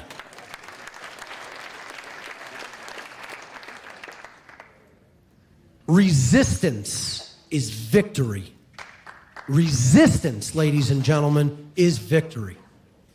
What we need to ultimately do is to wake up to the manipulation and resist it on all fronts. Information regarding this occult agenda can be extremely difficult for the victims of its manipulation to hear. And I'll tell you what, women are some of the biggest victims of this manipulation. The neo-feminists think that women are gaining power by this agenda. You're being enslaved by it, along with the men in society. It can be very difficult for the victims to hear, but when you finally recognize the methods and goals of this epi-eugenics agenda, you will wake up and see the programming, exactly like when Neo wakes up in the Matrix and he can see the code in the Matrix, which is when he gains all the power he needs to fight back. Resistance, because if we fight, we might lose. But if we don't fight, we've already lost.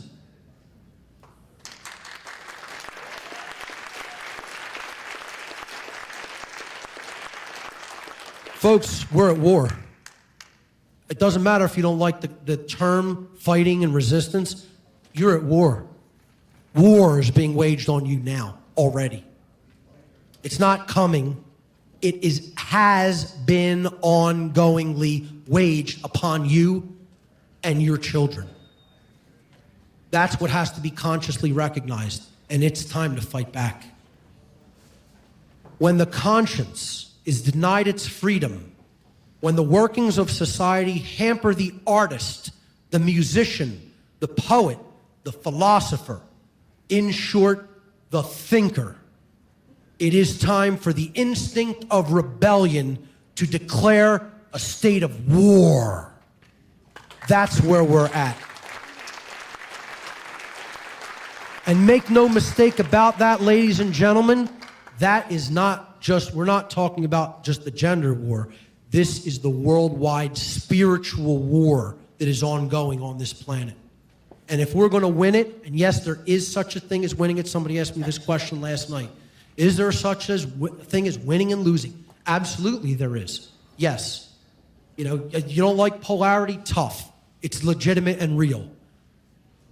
Losing this war is being enslaved and making this planet a living hell, which is already rapidly on its way to being, if not already there. And winning it is being free, having and expressing your natural human rights as a being, and going on to higher states of consciousness and building things that we could scarcely even imagine that we can do, and realizing the true human potential. That's winning. And if that's a choice, the choice between what's going to happen in this war is for us to make. That's the good news about all of this. We change our minds and we change our consciousness, we change our behavior, we can choose for that better result to happen and actually, quote unquote, win. Simultaneously, we choose to stay where we're at in this low state of consciousness and not do the great work. You know, we're going to lose big time, and we're going to end up in hell. See, it's all about the lost word, saying no, resistance. This is spiritual immunity to the whole satanic mindset. Neo gained his power when he said no, finally. And that's when he woke up consciously in the Matrix and can see all the code and see what it was really made of. He could see the truth as it really is when he spoke the word no. This is one of my favorite quotes on earth. It was from the comic book Captain America. I'll give a brief anecdote. I know I'm going way over time, but it's worth it. I was in a local pub, and I was wearing the hoodie that I wore right after I finished my speech last night when I went out for a bit after the conference concluded last night. It is a black hoodie with the Gadsden snake on it. And I was sitting outside of this venue, this music venue, and a guy came up to me outside and started trouble with me just because he didn't like the original American iconography of the rebellion and freedom of this country. One American going up to another American and starting a problem when I was sitting there not speaking to any living soul, minding my own business. Okay? What's your snake about? I said, it's the Gadsden flag snake. Don't tread on me. It's one of the first, it was actually the first flag of America. They flew it at the Battle of Bunker Hill. It was created by Christopher Gadsden of South Carolina, one of the militiamen who helped unite the militias in the American Revolution. Oh yeah? I see that with these militia types today, and you guys think you're going to fight against the police and the military? And I was like, well, since you asked, if it has to come to that, I said, I guess that's up to you. Are you in the police and military? I guess that would be up to you guys if you are. You know? And he looked at, I had some other, I guess, he thought I was in the military. He goes, what branch did you serve in? I'm like, I'm in the People's Militia. I didn't serve in any branch of the military, okay? You know, I'm for just freedom. That's it. And he goes, oh, what are you, one of these anarchists? And I said, actually, I am an anarchist. You know, I don't believe in the authority of the state.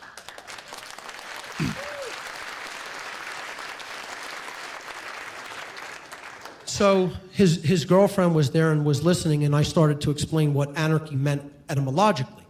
It comes from the Greek an, which means absent or not present, and the word archon in Greek, which means master or ruler. And when I explained that, his girlfriend like suddenly turned very had this logical look on her face, like, wow, yeah, that makes a lot of sense, because it means, you know, the absence of ruling anybody, and the absence of ruling means there's no slavery, so you're free. I said, exactly, that's what it means. He got so angry that his girlfriend agreed with me when I explained the etymological meaning of anarchy, that it's like this rage came over his face, and he said to me, if you don't like it here, why don't you move? And I said, well, I'll answer that question. I remained very, very calm. As a matter of fact, a friend of mine was sitting there watching the whole thing, and he knew I asked for no part of this conversation. The guy was clearly intoxicated, actually. And I, you know, repeatedly said, you know, nothing's going to be proven or resolved here. You know, we're sitting outside a pub talking about political issues. Like, you're not going to convince me of anything different. I'm not going to convince you of anything different. I don't even know why you're bothering with this. And his girlfriend was, you know, saying, yeah, he's right. Like, come on, let's go. But he was clearly visibly intoxicated from being inside drinking for a while, and he wanted to continue to pursue it. So he gave me this, you know, typical thing. If you don't like how we run things here, why don't you move? And I said, I will answer that question. I'm not going anywhere because I'm right. That's why I'm not going to move from America.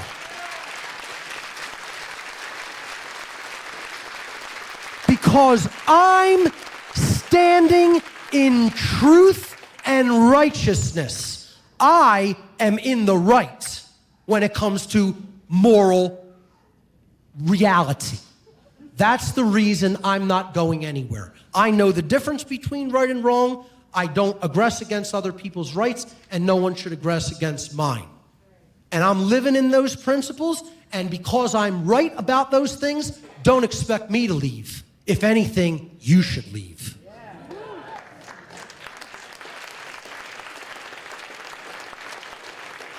You can call that combative speech. I don't care what you call it. I said, you asked me, don't expect me to sit here like some timid little boy and not answer you. Okay?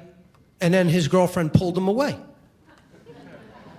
And I immediately thought of this quote from Captain America. Every time somebody says that to me, it goes right back to my childhood reading these comics.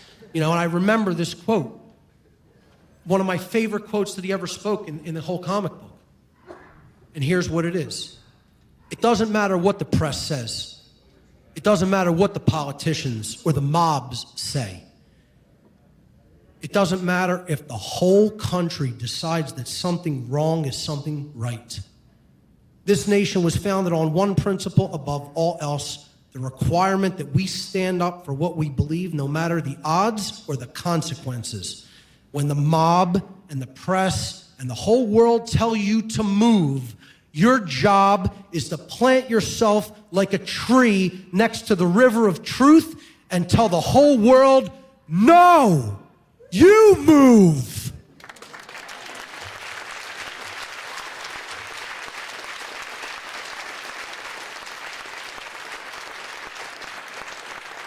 And that is the energy of the lost word, which people have to fall in love with and understand at a deep, deep core soul level. The word no is the most powerful word in the universe. When we say no, we reclaim all of our natural rights and we take back our power. And that means you have to be willing to defend those rights. Not just philosophically, but physically if required to do so. And that's what our ancestors understood. And that's what too many of us have forgotten. Particularly women have to develop the courage to let go. Attachment is a big spiritual stumbling block when it comes to how the true sacred feminine in all of us is manipulated. People want things to be orderly and peaceful and comfortable. We may not be able to get to where we want to go at the point that we're at in total comfort and peace and order. It may require a period of chaos, and we have to be willing to embrace that fearlessly if we're going to get to where we want to go. The control system has to go by any means necessary to dissolve it. It has to all burn down. Out of that chaos, the authentic man and the authentic woman will be the survivors, and they will build the new world. In a society, thank you, in a society that has destroyed all adventure, the only adventure left is to destroy that society.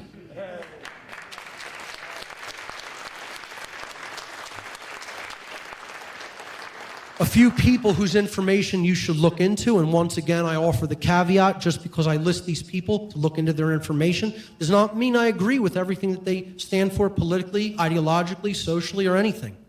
I just think they have some good information on the topics they talk about.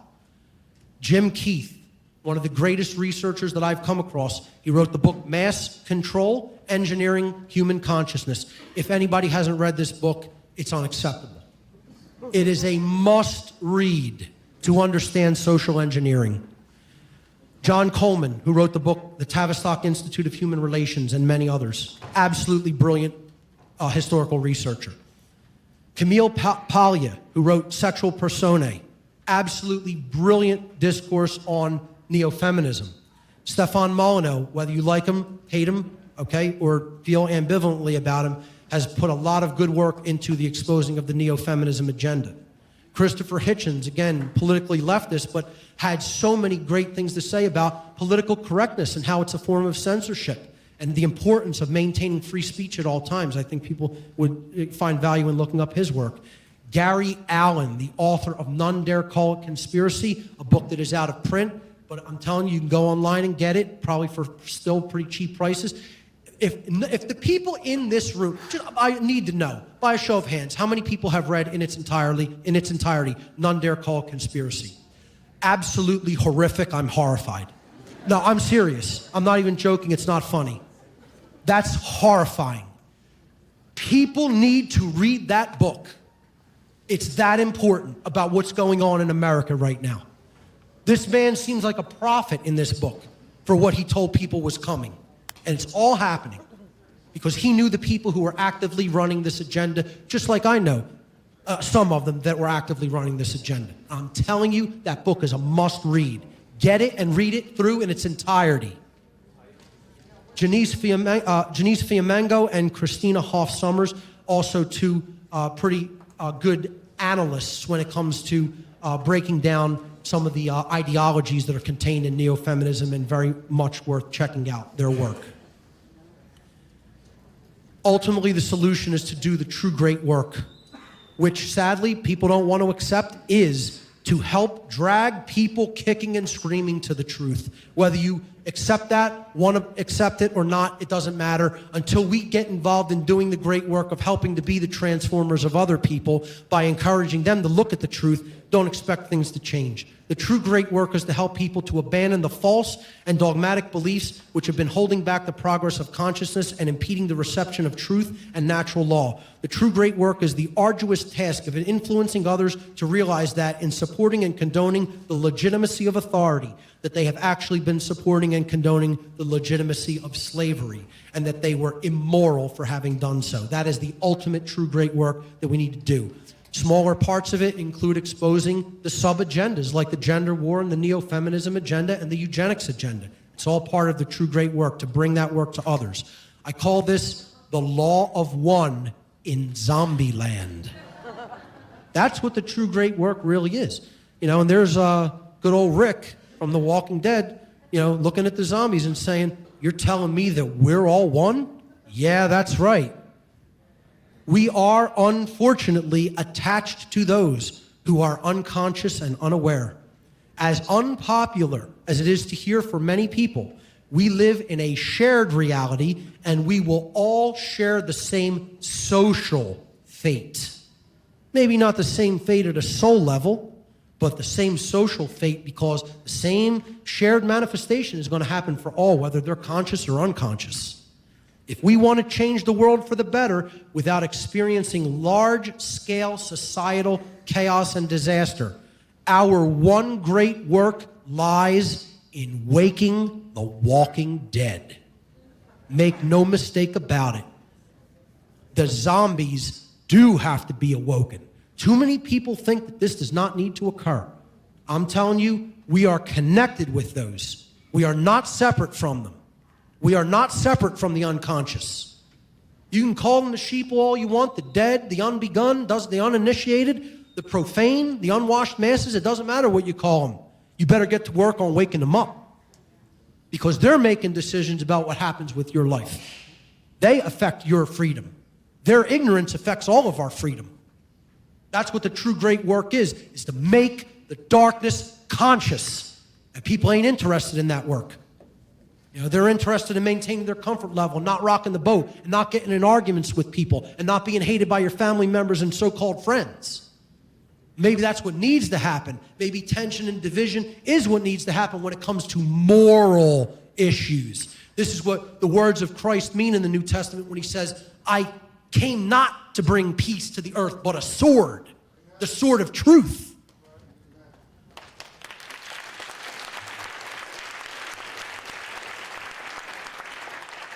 The goddess reborn.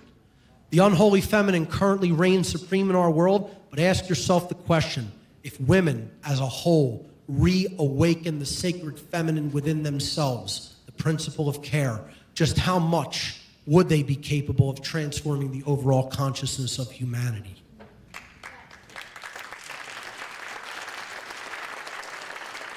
And I would suggest the answer is radically. Totally, revolutionarily. That's how much. Women are the traditional nurturers and caregivers of our entire society. If anything, they hold the fate of humanity in their hands.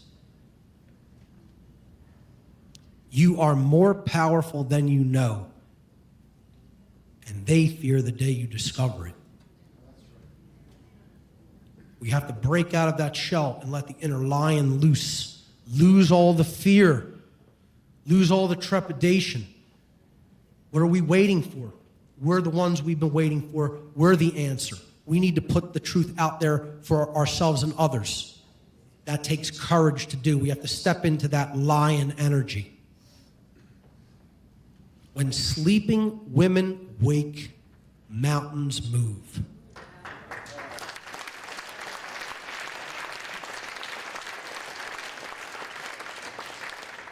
It's all about the sacred union, that sacred familial bond between man and woman that is the core strength of human society.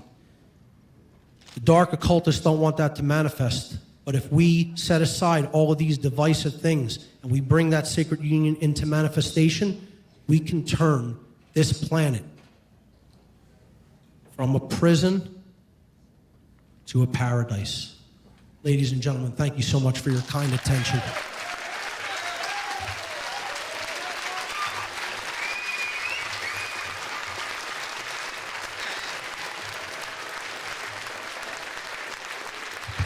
Mark Passio.